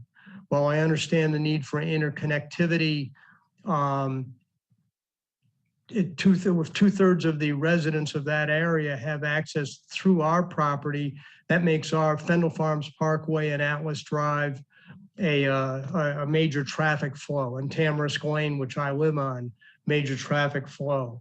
The commitment to bike lanes on Leesville Road is, in my opinion, very incongruous because outside of this development, there are no bike lanes. So the fact that you have perhaps a 1/4 to a 1/2 mile of bike lane is just not useful at all, given the rest of Leesville Road has no bike lane. And I understand I'm out of time, so thank you very much for your time, Mr. Chairman. Thank you. Up next, Hanif and Beatrice Muhammad. If either of you would like to speak, please unmute, and you'll have 2 minutes.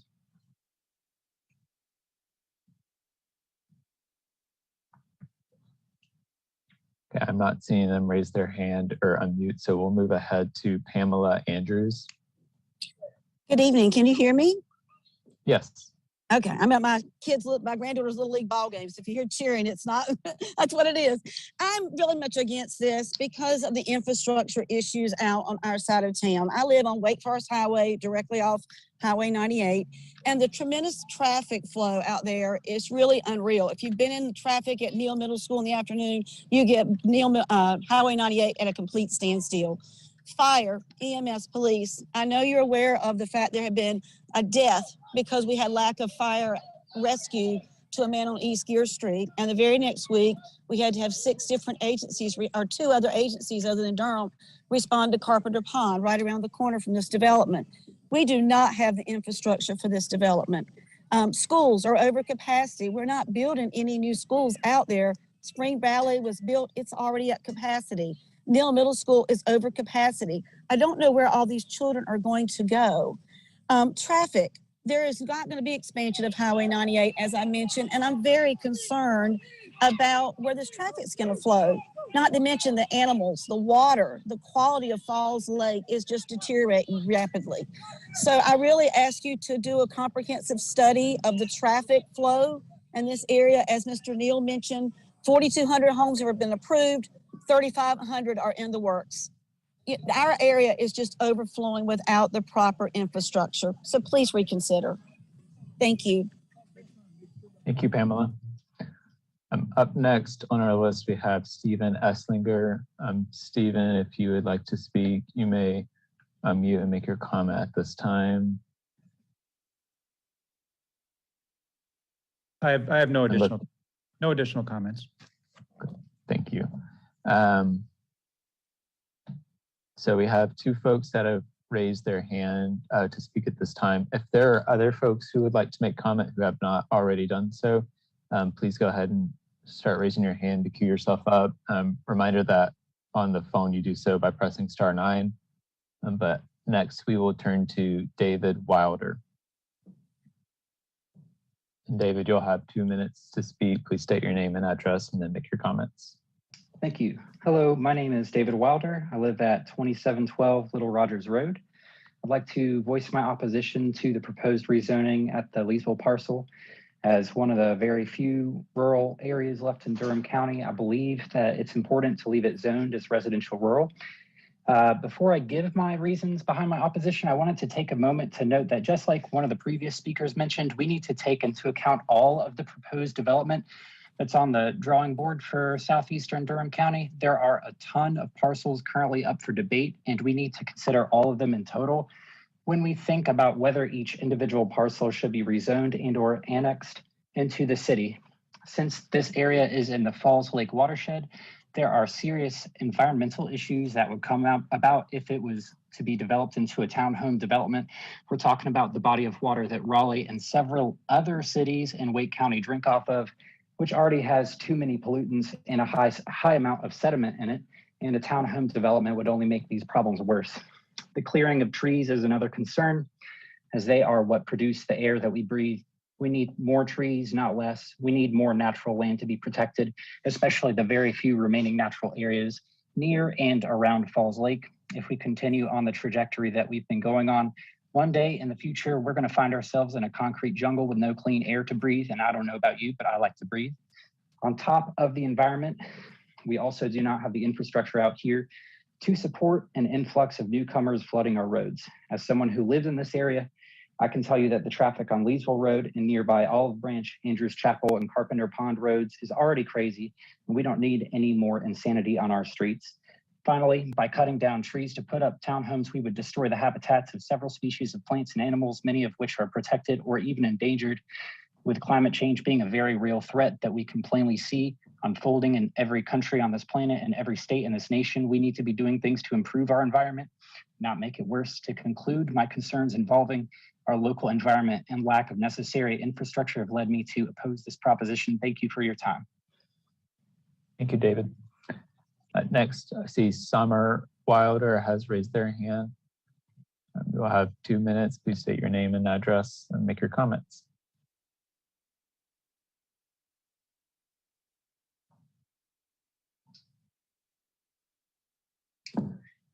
Hi, can you hear me? Yes. Oh, okay, great. So that was actually my husband speaking, and I'm Summer, and I live at 2712 Little Rogers Road, and we just moved out here in 2020, and I just echo what David said, that we moved out here, we moved out of the city of Durham for peace and quiet, and we're finding that the rural area out here is being rapidly developed and turned into city. And the biggest concern I have is the environment, especially the watershed, which is Raleigh's drinking water, and also just preserving the trees because they're just being rapidly destroyed out here. I think that this development should be put on hold again, as someone said earlier, for at least a few months before we can really assess what is happening out here, because unless you live out here and you're in it, you don't really know and you don't see it. So, the traffic is crazy. And again, I echo infrastructure. It's just not here for all of the development. I understand there's a need for housing, and I understand, this is a popular area near RTP, but we need to be doing more sustainable development. And this is not townhomes in this high density capacity. It's just not friendly for the environment, even though it's framed as environmental friendly to have high density development. Yeah, that's all I have. Thanks. Thank you, Summer. Up next, we have Wanda Allen.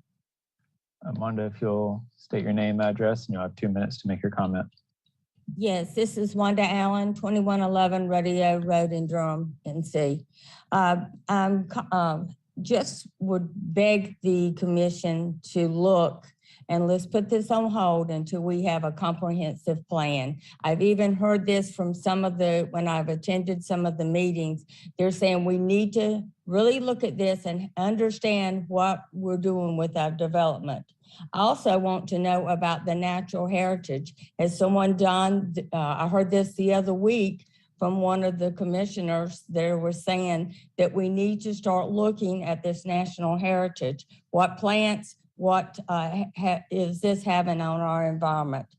The other item, the infrastructure, you're going to continue hearing this. We do not have the roads. We do not have the EMS support out in this area.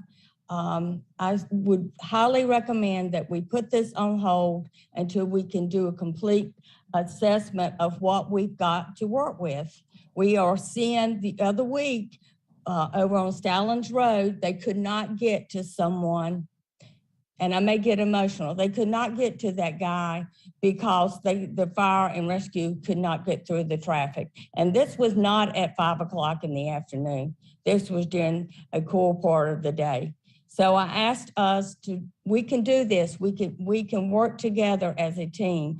I asked us to look at what we have and just look at the universe and put it on hold until we do a comprehensive plan. That's all I have to say. Thank you. Thank you, Wanda. And apologies as I switched to my phone as my internet has frozen up for a moment. Let me see. I don't see anyone else wanting to speak at this time. Chair, this is Chris Peterson, Teresa Stroud request. If there's anyone else who would like to speak, please.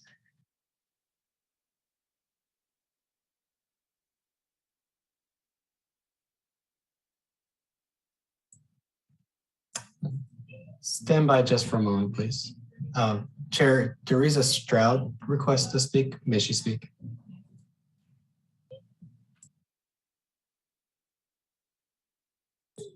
Teresa, you may go ahead. Yep, thank you.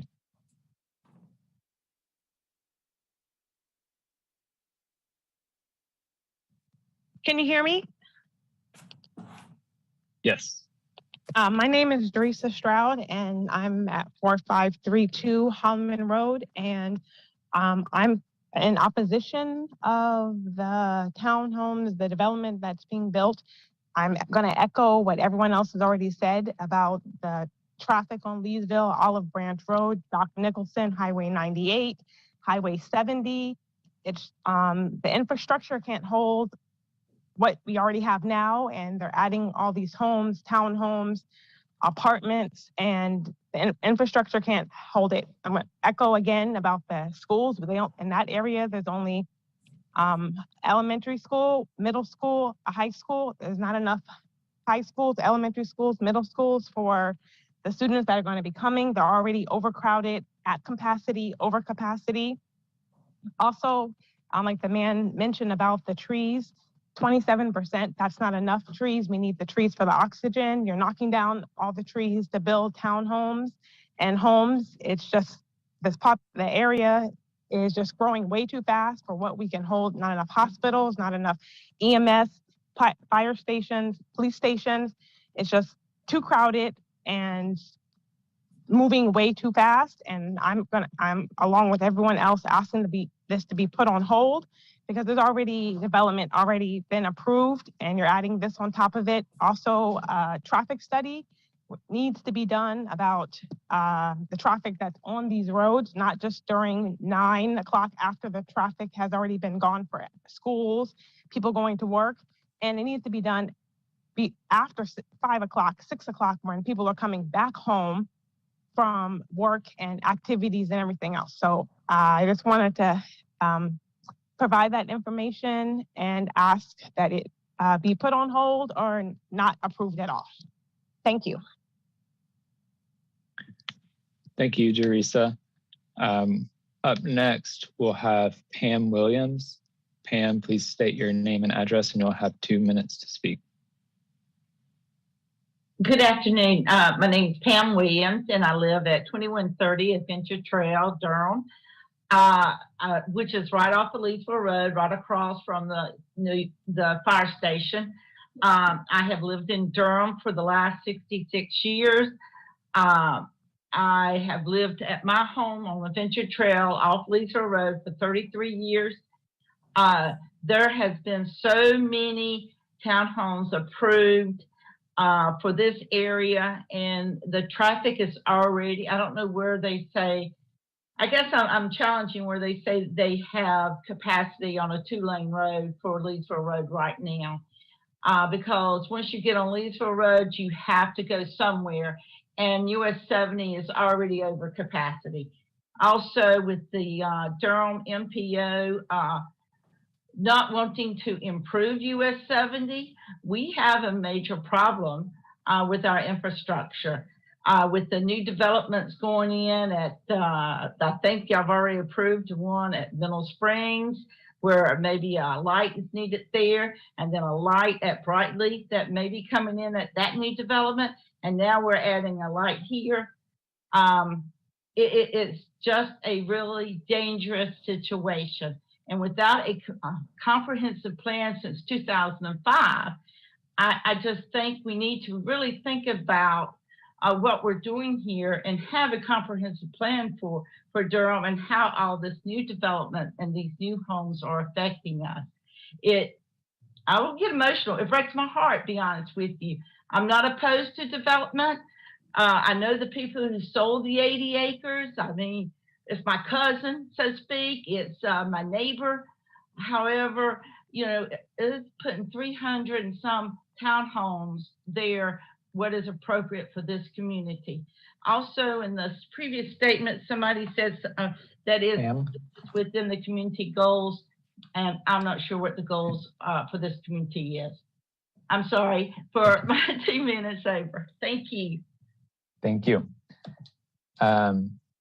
Okay, so I see Stephen Sedlak has their hand raised. Stephen, I believe you've already gotten to speak. So a commissioner may choose to ask questions or recognize you when they've been given a chance to speak, but since you've already spoken, we'll give others an opportunity to speak if they so desire. Is there anyone else who would like to speak at this time? If so, please raise your hand at this time.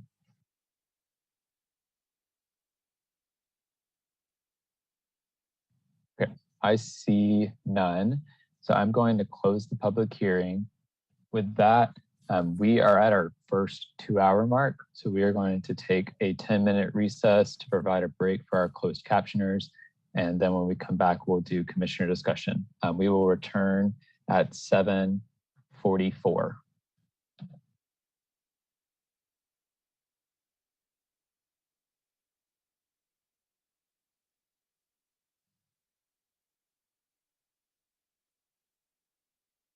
Have you experienced changes in Durham that negatively affect your everyday life?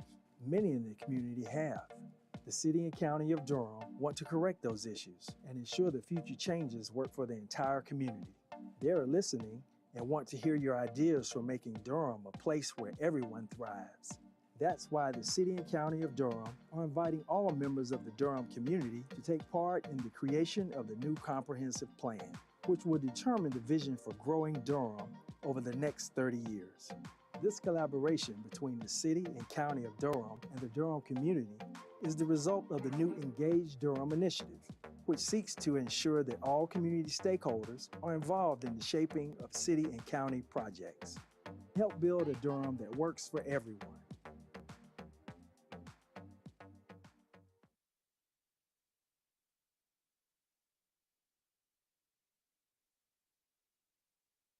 So I know you've been pretty open about the fact that during your time as a judge, your son was serving a life sentence in prison. That experience, I'm sure, just offered you a very unique perspective to view the criminal justice system. How did that kind of teach you or help you understand what people who were involved in the system are actually going through? That gave me an inside peek into something that I hope no other family has to experience, which is why I'm so determined that we try to resolve some of our crime issues, because that's the one thing that you do that people don't understand is that when a person is sentenced to prison, their whole family is in prison with them. And there's a level of worry that there's never a good night's sleep.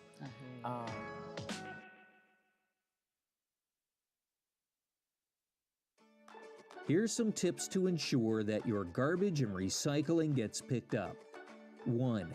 Your cart should be put out for collection before 6 a.m. on your collection day. 2. Your cart should be at least 3 feet from all other objects such as mailboxes, telephone poles, fire hydrants, trees, and other carts. 3. Your cart should be no more than 3 feet from the curb. 4. No vehicles should be blocking your carts. The mechanical arms on our trucks need direct access to your carts and cannot reach around vehicles. To find more information about garbage and recycling pickups, go to this web address. The North Carolina Constitution requires that the courts be always open. We had to figure out how to protect people's constitutional rights. I ultimately decided to get vaccinated. 1, I felt it was safe. 2, I have a public-facing job. It was quick, it was easy, I had limited to no side effects. And to me, that's a fair trade-off for staying healthy. Stay up to date on your COVID-19 vaccine. Find out when you're due for your booster. Visit myspot.nc.gov.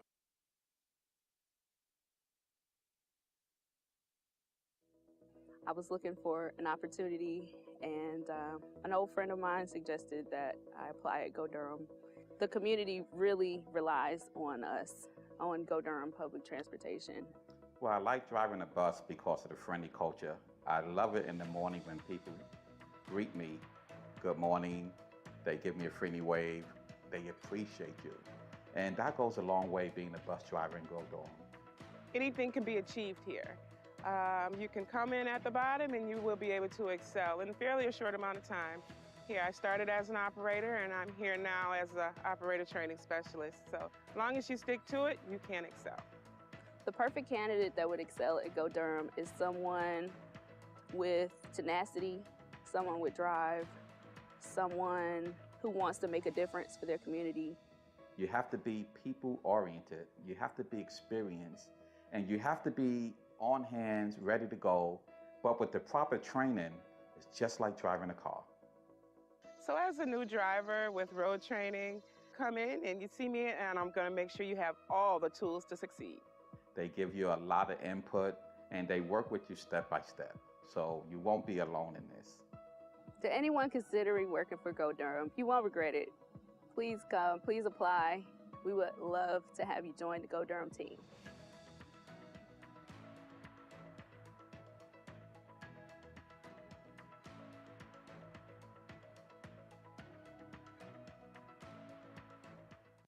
Did you know the City of Durham has interpretation and translation services available? The city adopted a language access plan to provide language services and help non-English speakers have access to city services and programs without a language barrier. Through the city's language access plan, residents have the right to request interpretation and translation services free of charge, receive translation of vital documents and emergency communications in Spanish, and submit complaints of language discrimination or on the failure to adequately provide services in accordance with the city's language access plan policy. For more information on the city's language access efforts, visit durhamnc.gov/languageaccess.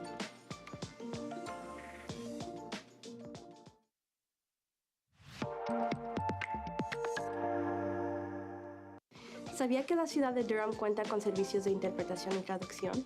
La ciudad adoptó un plan de acceso al idioma para ofrecer servicios lingüísticos y ayudar a que las personas que no hablan inglés puedan tener acceso a los servicios y programas de la ciudad sin la barrera del idioma. Por medio del plan de acceso al idioma, los habitantes tienen derecho a solicitar sin costo alguno servicios de interpretación y traducción, recibir la traducción de documentos importantes y de comunicaciones de emergencia en español, presentar una denuncia de discriminación por motivos de idioma o por no recibir servicios de manera adecuada de acuerdo con la política del plan de acceso al idioma de la ciudad. Para recibir más información sobre la labor de la ciudad relacionada con el acceso al idioma, visita durhamnc.gov/acceso.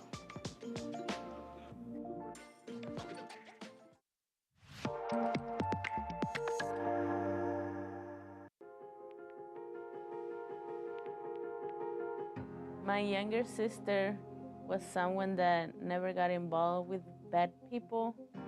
She was a selfless person, and her life was taken away by her boyfriend due to gun violence in front of her 3 younger kids. I was in my car. I heard loud gunfire. Didn't know where. I got shot was dramatic and experience I couldn't, want anybody to live through. Gun violence can happen any given time, anywhere. I'm truly blessed to be alive today. The person that did this to my sister is still on the loose, and we want justice for my sister and for my nephews. We don't want for this to happen to another woman out there. Don't stay quiet. Don't be afraid to talk. I like being there for people. I like when my investigators and I go out there that we're out there with a specific purpose, and that's to try to bring somebody to justice on behalf of a citizen to get a violent criminal off the streets. I'm born and raised in Durham. I still have family members here, classmates, friends. It's personal for me. We see on the news constantly the numbers of shootings is in the hundreds. Last year is pushing 1,000. So you would think that around every corner there's somebody with a gun ready to shoot. But through our investigations, we've learned that the percentage of the population that's committing a lot of these shootings is very low compared to the number of shootings were actually happening. Members of the community can help make it safer. If they'd seen something in their neighborhood, please call us, let us know. There are creative ways to be able to solve crimes, and that's through anonymous information through avenues such as Crime Stoppers. Getting that information in the hands of police and investigators, it's critical because a lot of stuff we can have ideas of what happened, but if we can't prove it in court, justice isn't going to be served. Just give us the information to help point us in the right direction.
Okay, we're going to begin returning from our recess. I'll wait for a few more commissioners to rejoin.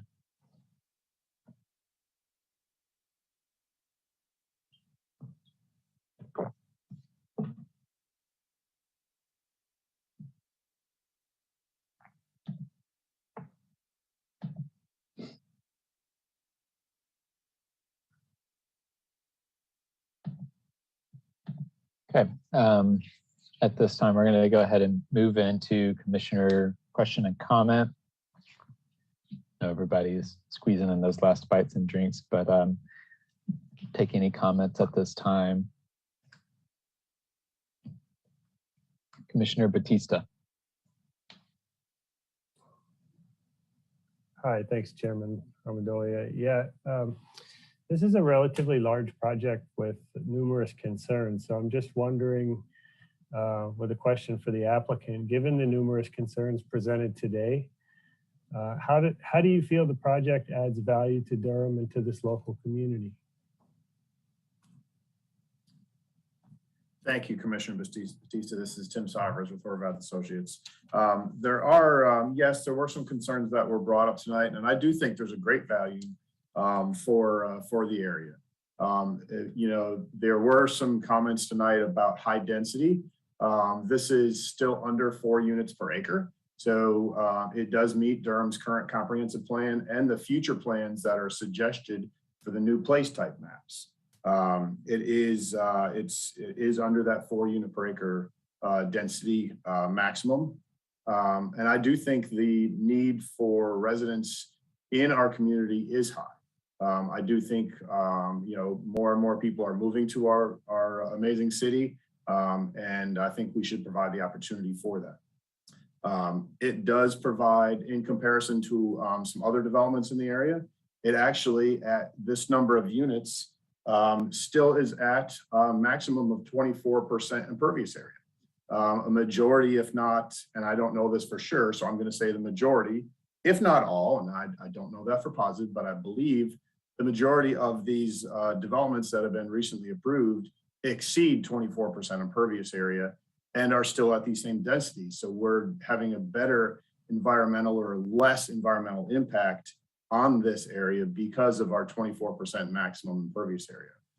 We follow the suggested not only densities, but the suggested environmental aspects of more tree coverage outside the stream buffers. There was a comment about the majority of the stream, or the majority of the tree coverage is in the stream buffers, some of it which is, but that's because we've increased the stream buffers, right? The required stream buffer is 100 foot. We've increased those stream buffers to 150 foot. That's above ordinance requirements. So there are a lot of benefits to this development when you're comparing to some of the other ones. The density in this area is also very similar. Yes, it's a little higher than some of the other developments, but single family would have a larger environmental impact because it would be lower density, but more impervious area. So that's a handful, and I could go on for more, but I think this development does have a great benefit for the area.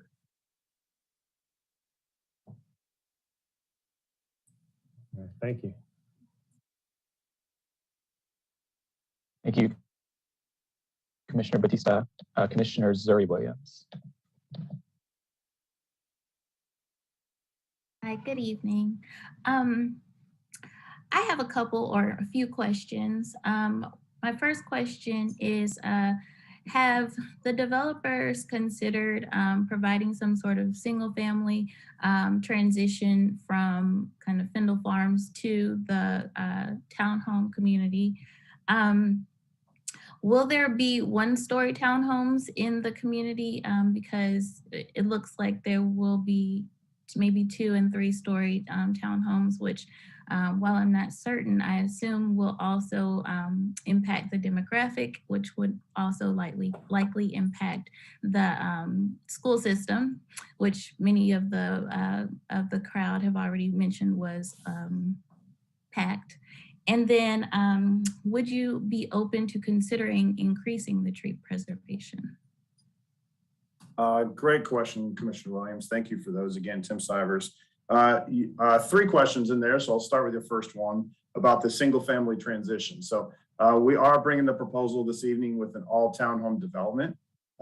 Working with the neighbors, specifically when meeting with some of the neighbors on Tamarisk and on Needlegrass, which are in that southeastern corner of Fendel Farms, some of those requests that they made to us was that they did not want 3-story townhomes backing up against their homes. So that's what that blue line represents. And again, that we extended along the entire project limits to make sure that they were their requests were being met there. So no, this isn't all townhome development that we're bringing forward, but we have helped and listened to their concerns with that transition in making sure that we're providing only 2-story townhomes in there. They're not going to be rear loaded, which is an additional commitment we provided tonight. Some screen fencing, and then also you can see on the development plan, there are some asterisks in there that will require us to have tree preservation area in those spots as well to help with that transition as well. So there's a lot of items that along there, even though they are townhomes, there's a lot of items we've included as all requests to those neighbors right there on that adjacent property line. The plan is for 2- and 3-story townhomes. So 1-story townhomes, again, typically are spread out a little bit more impervious area, more impact. So we are planning on doing 2- and 3-story townhomes to meet that 24% maximum impervious area. But we do have a text commitment number 7, which provides ranges of square footages. So you can see there's a range of square footage from 1,500 to 2,700 square feet. So we are providing a wide range of square footages of these townhomes to ensure that we do have that mix. And again, tonight I provided that commitment with the rear alleys to ensure we have the mix of townhomes. And your third question, I apologize, I didn't quite write it down. What was your third question again? The possibility of increasing tree preservation. Thank you. Yes. So our required tree preservation is 20%. The majority of the developments that have gone through in the recent year or so have typically gone just above that. We are proposing 27% tree preservation, which again, I'm not 100% sure, but I am fairly certain that's a lot greater than any of the recent developments in the area. It also generally follows the new suggested guidelines of the new comp plan to go above and beyond the tree requirements. So the current ordinance is 20%. We're going to commit to and keep with our commitment of 27% tree preservation area.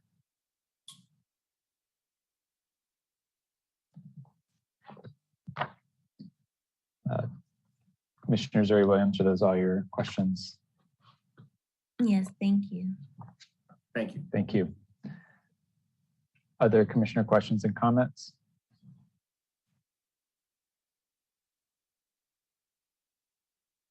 Commissioner Busby. Thanks, Chair Amendolia. I had a couple questions for the applicant. The first is, would like to hear your thinking in this proposal on affordable housing. And so I do know there's a proffer for, I think it's 33 or 35,000 to the Durham Affordable Housing Fund, but just want to hear your thinking on affordable housing in this actual development. I know we've seen a lot of proposals coming forward with actual affordable housing units that are being proffered. I think at our last meeting, there was an actual proffer that was put on the table during the meeting for 5%. So I just want to hear your thoughts on your thinking on that, why we didn't see anything in this proposal or in just the proffer to the Affordable Housing Fund. Yes, thank you, Commissioner. Sorry, I paused there. I didn't know if you had a second one. So great question. Affordable housing. Affordable housing is a need in our community. This development will be moving forward with our proffer for the payment to the Affordable Housing Fund to help with that. We do believe that there are needs in the community. Affordable housing, as this commission is well aware, I've worked on a few of those projects and we're excited to see some of those moving forward. And then typically those are more of the rental apartment style. is in working with the affordable housing members with the city. So we will be moving forward tonight with the financial commitment as our portion of affordable housing donation. Okay, and if I understand you correctly, the difference here is that if you're saying that you have done affordable housing when it's a rental property, and that's not what you're going to be doing here, was that the key determinant for why we've seen it from previous proposals you've worked on and brought forward as opposed to what we're seeing tonight? Two reasons. One, partial rental. I'm not, by no way am I committing to this being a rental or for sale community. I want to be clear there, right? But typically they're more when they are true apartment buildings, apartment structures, as for the for sale one. So. Okay.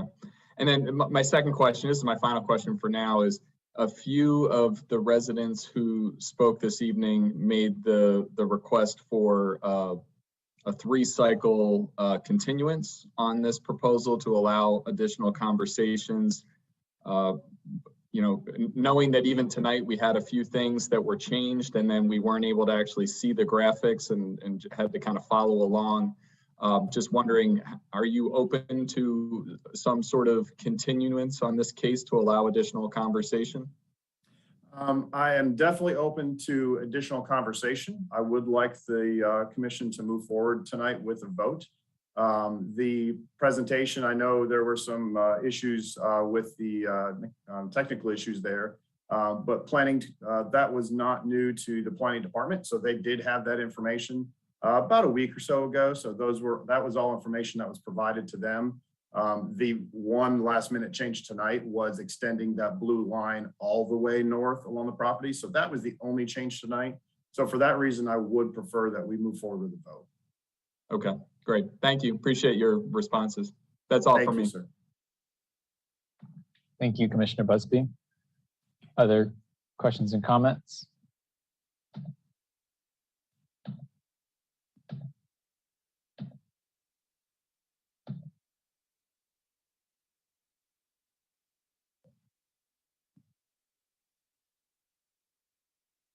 Commissioner Durkin. Thanks, Chair. I wanted to raise a concern that was brought up by a few of the neighboring residents about the concern of the amount of development that is in various stages of development around this site, and which I do think should be taken into consideration. Given the size of this development and the size of the units, I think 1,500 is pretty high for a low end of square footage and would impact affordability and market prices. I'm inclined to say no to this one, especially given that there's not any component of affordable housing despite the $30,000 payment to the dedicated housing fund. Thank you, Commissioner Durkin. Other commissioner comments and questions? Yes, sir. Commissioner Harrod. Thank you very much. Yeah, I think the public raised some very valid questions about how we are calculating traffic on these highways and schools. You know, are we doing, I guess it's a question for staff, are we doing an accumulated calculation or are we just doing it case by case? Mike, could you speak to that? For transportation, I'm going to let Earlene talk about that. For schools, we do get the information from the school districts, and we provide that information in the staff report in terms of capacity. The school district does have overcapacity in a number of its schools, but it also has a very flexible enrollment policy for schools within its district. And there's also numerous other schooling options, but we just work with the numbers that were given from the school in that regard. But I'll let Earlene talk about transportation. Okay, thank you. And I can just have one note about the school numbers. Based on the school numbers that we do get from the school system, there is no expected increase in the number of school children for the proposed rezoning than there would be over if the property were to be developed by right. Arlene, if you would like to speak to the transportation impacts. Arlene Thomas, Transportation. So this development was required to do a traffic impact analysis on a transportation study. And it met all of the UDO requirements for the development of the traffic study, which is, primarily it was developed by a licensed professional engineer, following all of our guidelines that are our city requirements and guidelines. I don't know if you have a copy of the traffic review memo that was published for this development, but it does cite the 22 cumulative development projects that were taken into consideration with this development. So that's a long answer for yes, the cumulative projects were considered in the development of this traffic study for the project. Okay, thank you for addressing that. You're welcome. Also, this is probably a stupid question, but we are always disappointed in the response we get for affordable housing. And I'm just wondering, this is a longer conversation, why we don't make it more specific requirements. So that's just a question for the future. Does that make sense? Yes. Staff, do you want to take that one or do you want me to take that one? I'll take a crack at it. North Carolina law makes it very difficult to require affordable housing. So that's why we are kind of at either developing incentives or making it clear it's a concern and giving applicants the opportunity to proffer commitments that go towards affordable housing. Okay. Thank you once again, Mike. That's the end of my questions. Thank you, Commissioner Harrod. Other comments and questions? Commissioner Cease. Thank you. I'm wondering if staff, Brooke, if you could possibly bring up one of the attachments that was included in the package, the attachment B, the aerial map. Is that possible? Yes, I can bring that up. And while you're doing that, I don't have specific questions. I just wanted to share some comments. And first among those, Mr. Sivers, is thank you for your presentation and your answers to all the questions that have been peppered to you. You're welcome. While that aerial image is being brought up, I guess I'll start and then I'll circle back to this too. The planning memo identifies in the recommendations and determinations an exception, except for intentional planning and decision making, et cetera.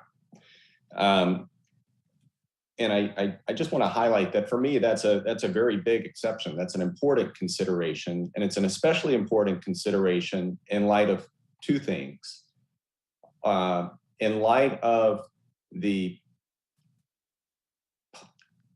citizen-initiated efforts around planning in this larger area, the Leesville Road Coalition and some of the other efforts that have been raised to help highlight the existing conditions and some of the challenges and some of both perception and reality around the growth and changes that have been occurring in this area is something that clearly calls for more intentional planning and decision making.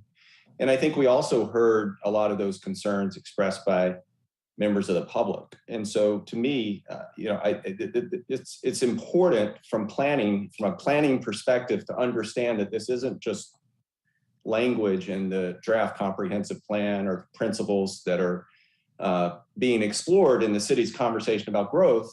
But it filters down very much to the community-led initiatives and conversations around growth in certain portions of the city. So that's one thing I wanted to point out. Secondly, this aerial was intriguing to me for a number of reasons, just graphically. And Commissioner Bautista can appreciate this too, given his professional endeavors in terms of map making. I don't have that, but I thoroughly enjoy looking at aerials. And one thing that is very clear in this aerial image that shows the surrounding context with the Stark line to the east of portions that are undeveloped or lightly developed, and these larger neighborhoods from which many of the members of the public who spoke tonight in identifying their addresses as is required for the public hearing, were able to help us get a sense of what it's like to be on the ground there, just in the brief comments that were shared. And to me, the most powerful one may be the person who was a resident on Adventure Trail there who said, I forgot the number, Durham, I think was 56 years or something in that ballpark. It was several decades, and several decades in this particular locale, clearly someone who's seen a great deal of change here. And I'm pointing that out because a lot of the concerns that we heard, and this I'll preface by saying that this is the conundrum of planning in suburban locations. I mean, this is a suburban location. It's not downtown Durham. It's not Long Island. It's not in Bahama in northern Durham County. This is very much suburban. It's very much a place that's in transition. And many of the challenges around traffic, around delayed response times from emergency services, around the discussion of not being able to get to schools and things of that sort, or goods and services, are a direct product of this type of planning, this type of land use planning, not just planning, but this type of land use planning with these large tracts devoted to a single housing type or a very narrow range of housing types. And so I want to wrap this up, but after a few more comments though, that this, in planning terms, not in terms of all the tribulations that are occurring in the world right now, but this is a really kind of painful project for planning, from a planning perspective, to have to consider, to hear the public's angst over the growth and development that are a direct product of this pattern of development. So I asked to bring up this aerial because I just want to share one other observation with regards to the map. What we see on this image has 3 or 4 different housing types. It's almost exclusively housing. I think the map or zoning map or land use shows maybe there are a couple of churches, maybe there's some other things in here, farms perhaps. This is essentially suburban residential that's been produced largely in the past, recent number of years, and then some other large lots suburban. All of downtown Durham could fit in this area. From the DAP to the DBAP, from American Tobacco, from Brightleaf, this is a large area that is dedicated to one land use and to a narrow band of types. And then this red boundary is just a project of that, however many acres, 80 acres, 87 acres, of which 27% to be preserved, so 60 acres. There's an immense array of things that could be done to avoid the path of all these traffic considerations and limited connectivity and the things that we heard the public express. And so I'm trying to walk through that for everyone to help kind of frame the difficulty that we as the commission have, but more so that the elected officials have about whether this should even be done or not. And then I'll wrap it back up by, when I say done, whether this rezoning should be approved. I'll wrap it up by referring back to some of the applicant's references, Mr. Sivers, to some of the environmental attributes. And this also was expressed in some of the comments we heard from the public about tree coverage, about the animals, and other aspects of the pattern of development that is dependent upon this being scraped for the production of 330 townhomes, or if it wasn't to go forward and was developed by right, a certain number of single family townhomes. Those conditions that people experience on the ground out there every day, the observations that are shared with regards to whether bike lanes on Leesville, et cetera, are a good idea or not, the references to the highly constrained emergency access times that we've heard about in prior meetings with prior projects and prior conversations, those all call for very clear intentional efforts around intentional planning and decision making. And to me, this proposal is not that. There's a timing element to it, but there's also a substantive element to it in terms of what's being proposed as just a narrow band of townhomes with just articulation around the edges. And so I can't support the project in this form. I think there is a need that's been clearly referenced through months of other projects and clearly referenced in the comments tonight for more careful and intentional planning with regards to this area. So that's all I have. Thank you. Thank you for indulging that long answer. Thank you, Commissioner Cease. Do I have an opportunity to respond, Chair Amendolia, or no? Mr. Stivers, I'll provide time for you to make comments when it comes to time for my comments, but since Commissioner Cease did not direct a question towards you, I would ask that you wait at this time. Absolutely. That's why I asked. Thank you, sir. Thank you. First off, Leah, would you mind taking down the screen share? And then Mr. Baker has already had a chance to speak, so before returning to him, I wanted to see if there are other folks who haven't gotten to speak on this case yet who are interested in any further comments or questions. Okay, seeing none, Commissioner Baker. Thank you, Chair. I think my comments are going to be pretty reflective of the comments of Commissioner Cease. I think what he said is spot on and really important for us when we see each of these cases case by case, and they all feel, each feels, individually feels incremental. Sometimes little by little, they feel inconsequential, and they add up over time to be the city. Commissioner Cease mentioned you could fit multiple downtowns. It's difficult for us to even really fathom and understand the scale that we're talking about here because it is so large. The previous three cases combined, if we multiplied that by 15, that gets us to the size of this site. So I think that's really important to consider. Also, this is currently in the county.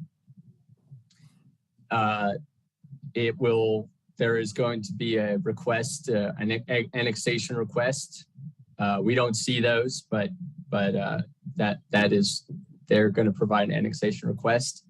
And so that is a point of leverage. This is already a discretionary decision, but that's even further leverage for discussing what goes on this site. And these are rare opportunities, literally the growth and the future of our city.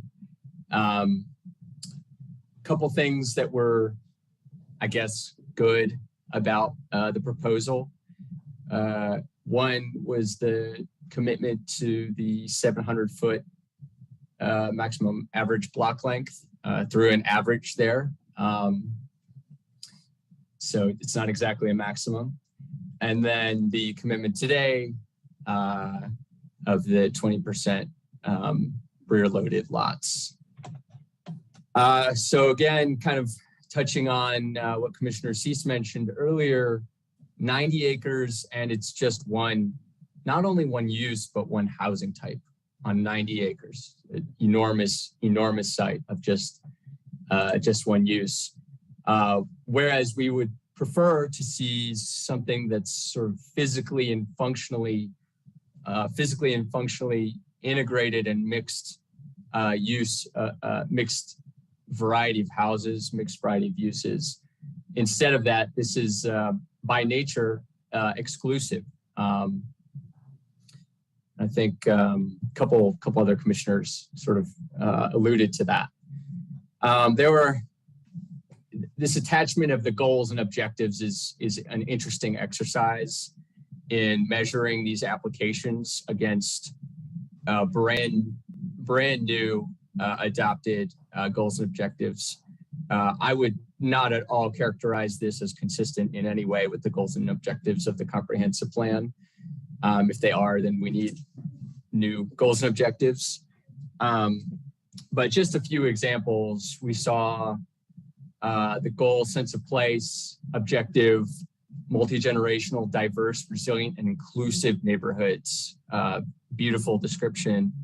And I would not say that this is multi-generational by any means. Goal of housing in neighborhoods, creative and varied housing solutions. Again, the box is checked here. It's demonstrated as a commitment. I do not believe that is demonstrated here in this application. This is 100% car-dependent residential proposal. It's fiscally and environmentally unsustainable. And at the end of the day, however we conceptualize the housing type, it's just one type for the entire site. The goal of environmental goal, resilient, carbon neutral, biodiverse, generationally oriented communities. Again, a beautiful objective, and very much possible through new development, especially on large parcels like this. Again, boxes checked, demonstrated, text commitment.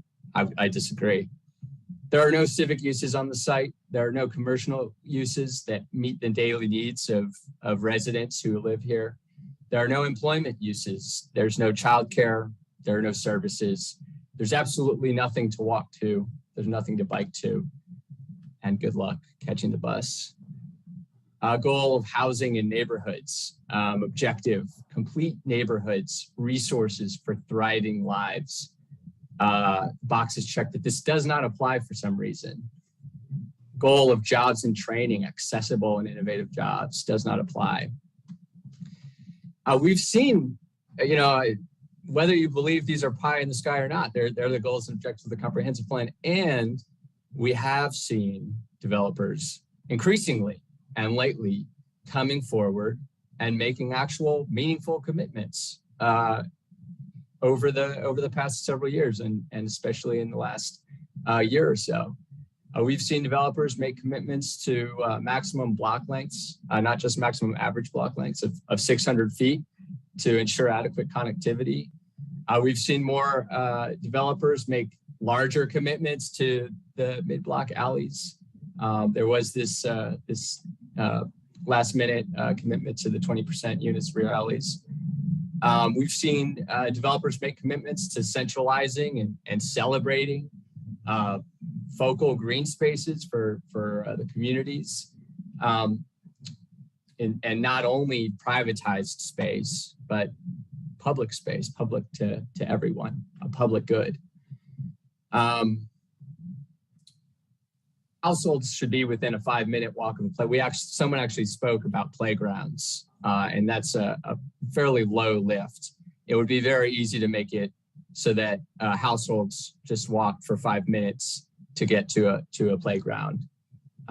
That's not part of this application. We've seen developers make commitments to address building frontages to ensure that there's safety on the street, to ensure that they're pedestrian oriented, to make sure that people, human beings, not just drivers, are comfortable walking down the street. Physical infrastructure that stimulates social infrastructure. There's nothing to that in this proposal. We have a climate crisis. We are in a climate crisis. We need to drastically reduce carbon emissions. We need to build in energy and weather sustainability and resilience. There's nothing speaking to that in this proposal. And then we've also seen developers propose affordable housing units, market rate proposals for affordable housing units. We didn't even ask them to, they just did it. They just proposed it. And there's none in this proposal. There's the 33,000. So yeah, so that's a goal housing neighborhood, subjective, affordable housing, checked off as demonstrated in this project. One day, and I think in our lifetimes, or in many of our lifetimes, Durham is going to become built out. It's going to actually build all the way out to our borders, and we won't have any more land in large parcels like this, 90 acres, to build on. There are a lot of these large contiguous tracts of land. They're very precious. They're important. It's important that we are responsible with them. And surely if we continue to allow development like what's being proposed over and over and over, and we run out of these parcels of land, future generations are going to look back and they're going to ask, why did you not allow us to have a say over what city we live in and what we were able to do? We've been talking about these issues over and over and over with applicants, and some of them make some meaningful commitments. Some of them make some gestures, still not good enough, not even close. But this one feels like we really took a big step backward. Again, kind of back almost to where we started for several years ago. I'm extremely disappointed in this application and in what we're seeing. I know that we can do better. And I guess the question that I would have for our commission is where we go from here, because I'm not sure. We've talked about this for a really long time.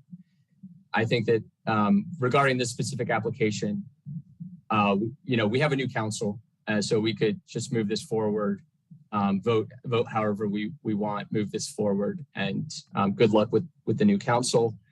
Or, do we seek some sort of delay and try and work with the applicant?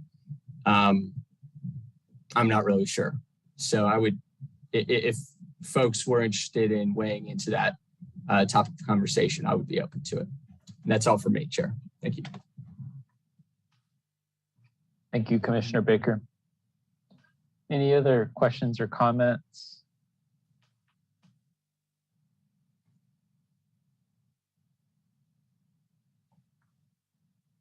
Commissioner Cease. Thank you. I just wanted to very quickly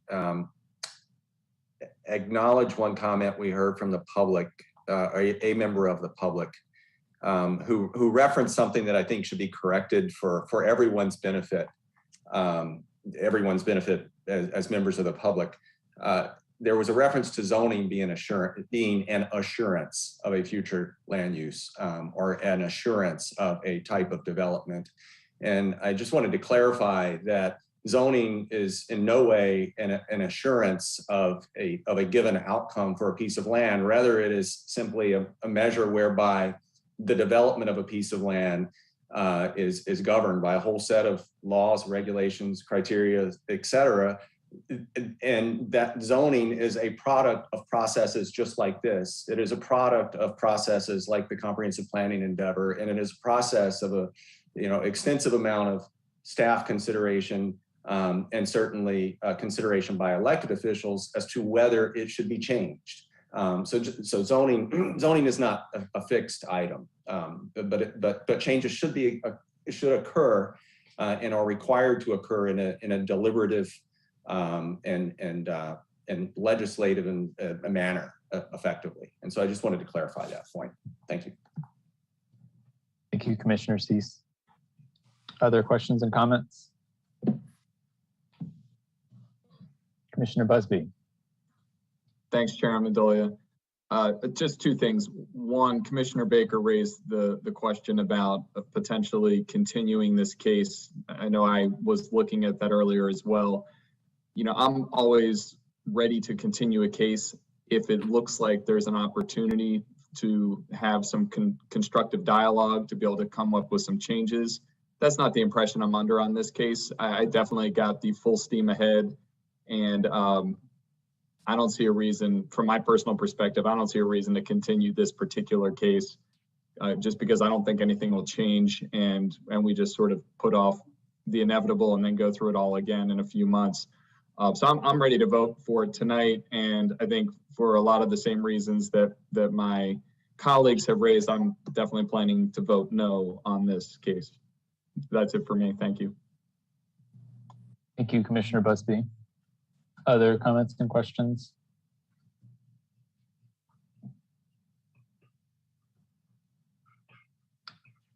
Okay, I have a couple of questions for the applicant, and then I have some comments before we move to make a motion.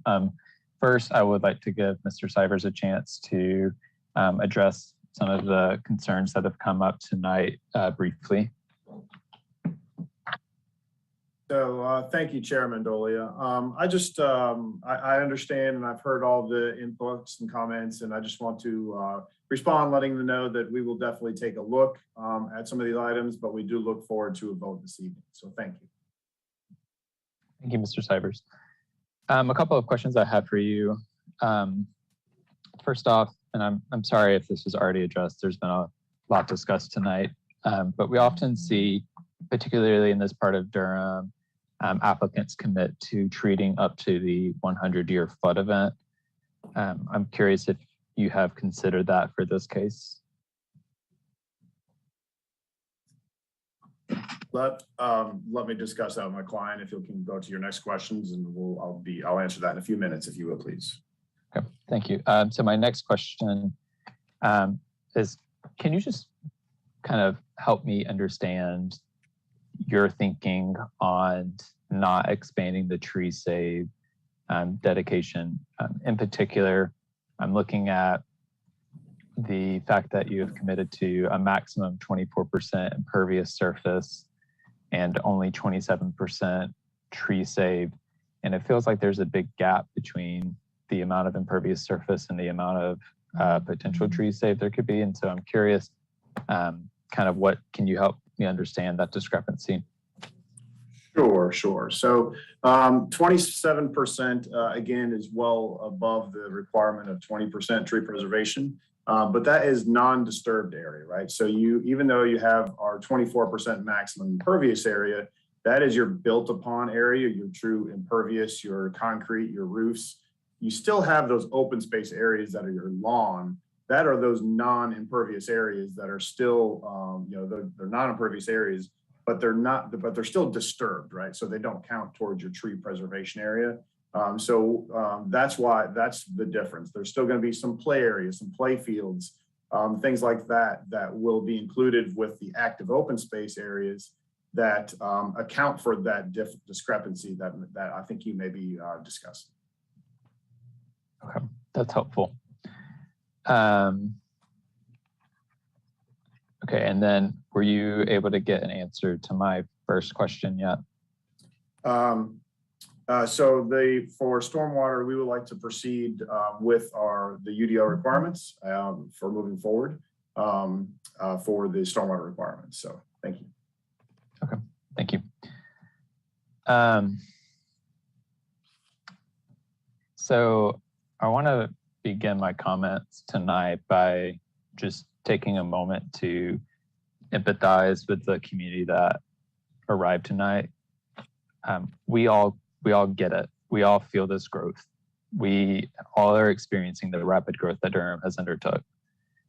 For some folks, it means that they can no longer afford to pay the property taxes on their homes. For other folks, it means that they're at risk of eviction due to skyrocketing rents. For me and many other folks my age, it means I can't purchase a home despite my desire to do so. It means a lot of things to a lot of different people. And so I think that every person in Durham is aware of the changes that we are undergoing. And as part of that change, we're going to be asked to make some sacrifices and decide what values we want to prioritize moving forward. And I say this because I want to recognize what has and has not been said by commissioners this night and what we would like to see in this area. What has been said is actually a bit more in this area. We would like to see a mixture of uses, a mix of commercial and residential. I have not heard that we want less for this area. And I know from speaking for myself that I would really not enjoy seeing this parcel develop as single family housing only. I've been thinking a lot about what equitable growth looks like throughout our city and throughout our county.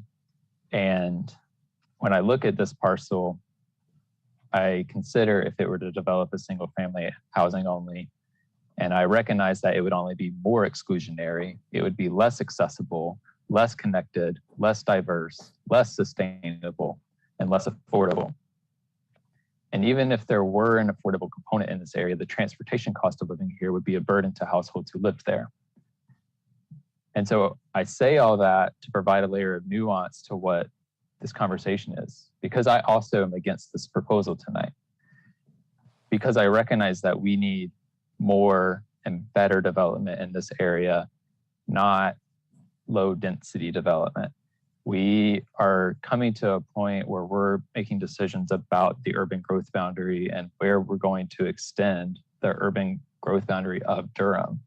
And once we hit that point, it is going to mean that we have to densify and intensify our development to ensure that we aren't continuing to go outward and destroy land that is not providing us the needs that we used. And so I personally struggle with this case because I look at it and I see the 24% impervious surface, and that is way different than what we have often seen in this place. I see the fact that we're getting 3 times the number of homes that we could by right.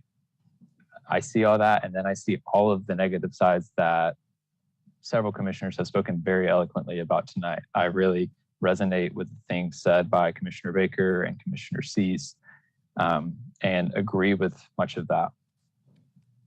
I also struggle because we went through this process of the Southeast Durham focus area and came away drafting this as a mixed residential area.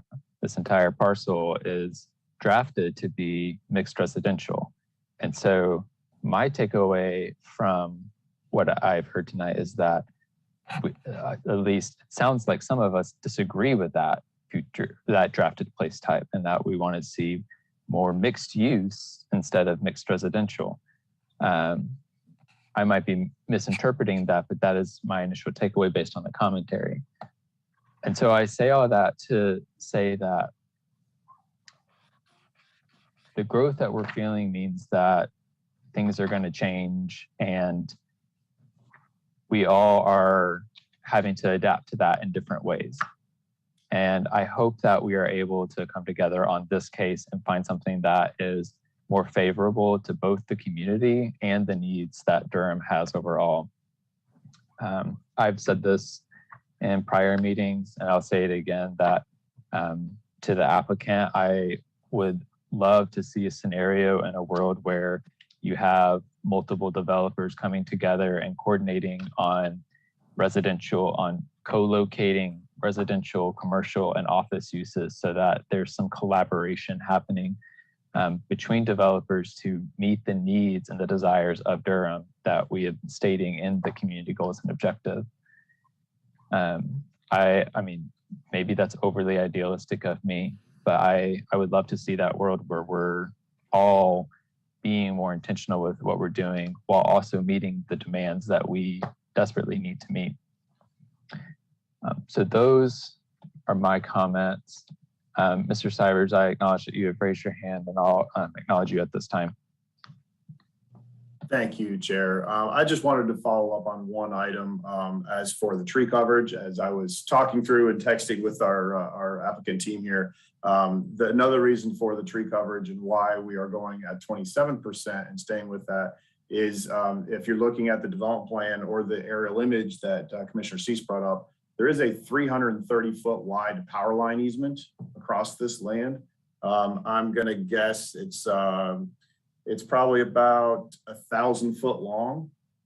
So with some quick, with some quick math, that's 330,000 square feet.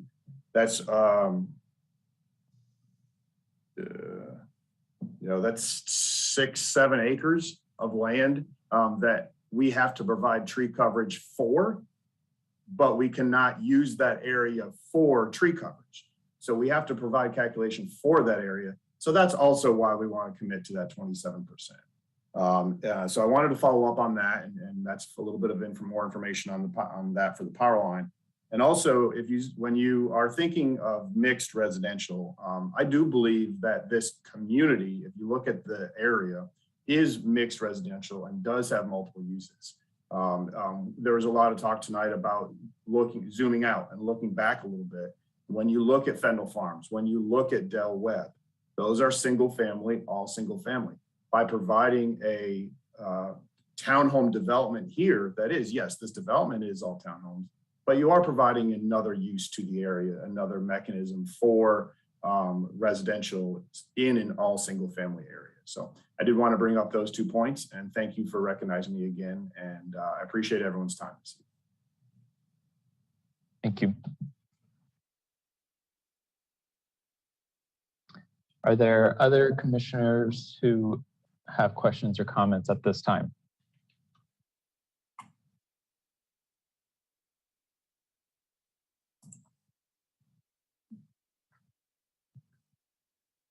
Seeing none, I would accept a motion at this time.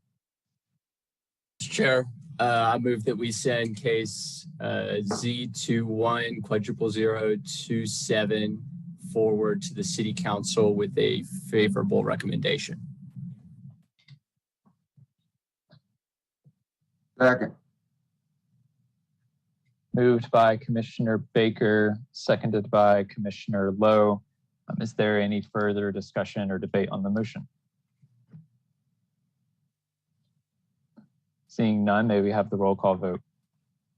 Thank you. Amendolia. No. Baker. No. Batista. No. Busby. No. Cameron has left. Durkin. No. Harrod. No. Lowe. No. Cease. No. And Zuri Williams. No. The motion fails unanimously. Thank you, Michael. Thanks to the community members and the applicant. Thank you very much. Now, thank you, Mr. Sivers. So now we'll move to our second to last agenda item. So old business. Mike, you have a reminder about our upcoming retreat. Yes. Remember, you have an upcoming retreat.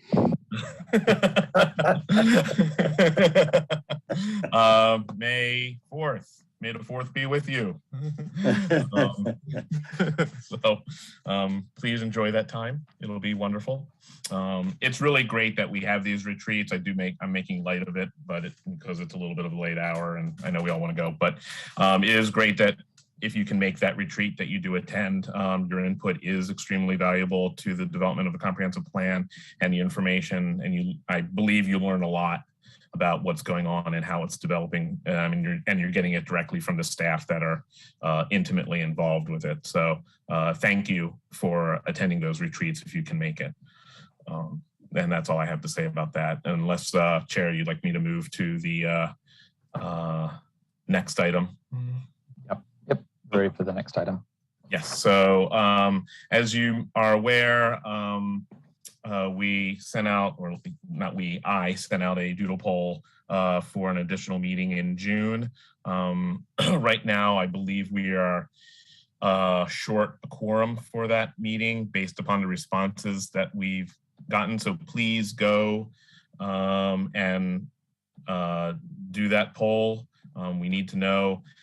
We have a lot of cases that are generally ready to move forward, and we're trying to be respectful of putting a lot of cases on one agenda. And that's why we're at least proposing an additional meeting, and you all have done that in the past at certain times. I remember last year, I think it happened at least 2 times. And we know that that's a difficult, sometimes that's difficult to attend. And if you can't make it, you can't make it. That's perfectly reasonable. We're just trying to avoid having to kick cases further and further down the time frame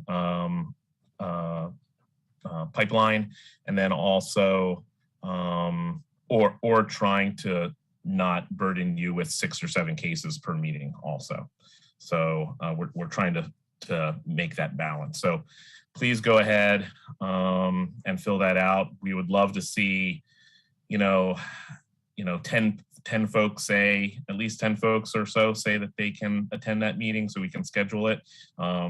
If we only get 8, we're going to really hesitate to schedule that, because if one person calls in sick, which happens, it happened actually tonight, then we've scheduled a meeting and we can't have a quorum. And we won't have a quorum, and then we've scheduled a meeting that we can't actually hold. So that doesn't make anybody happy. So that's all I have to say about that. And if you, I will send out the doodle poll again one more time. If you don't have that link, I believe most people, I don't remember who has and hasn't, but I think most of you have responded, but if you haven't, please do. And then I do have one additional heads up item for your May agenda. You're going to be seeing a case that you already had a hearing on. That's the Triangle Vet. It was determined that there was a failure in our posting requirements for that hearing, so we have to rehear the item. So that's why if you get a call from somebody about the case, or you see it on the agenda and you're scratching your head, why? We thought we already discussed this case. Well, you get to do it one more time. It was definitely a staff error. We made that clear to the applicant. We wish we could do something about it, but state law is state law with notification requirements. And thus we do have to go through it again. We are working with them as best as we can. So May's agenda might be a little longer because we do really need to add that item in. We really can't tell them we have to push you off to June or July. We really do need to accommodate them. But I just wanted to give you a heads up on that, because you might scratch your head if you got some calls otherwise. But that's all I have to say. Thank you very much. Thanks, Mike. Thanks, fellow commissioners. Thanks to everyone who attended tonight's meeting and participated. Thanks again to all the applicants.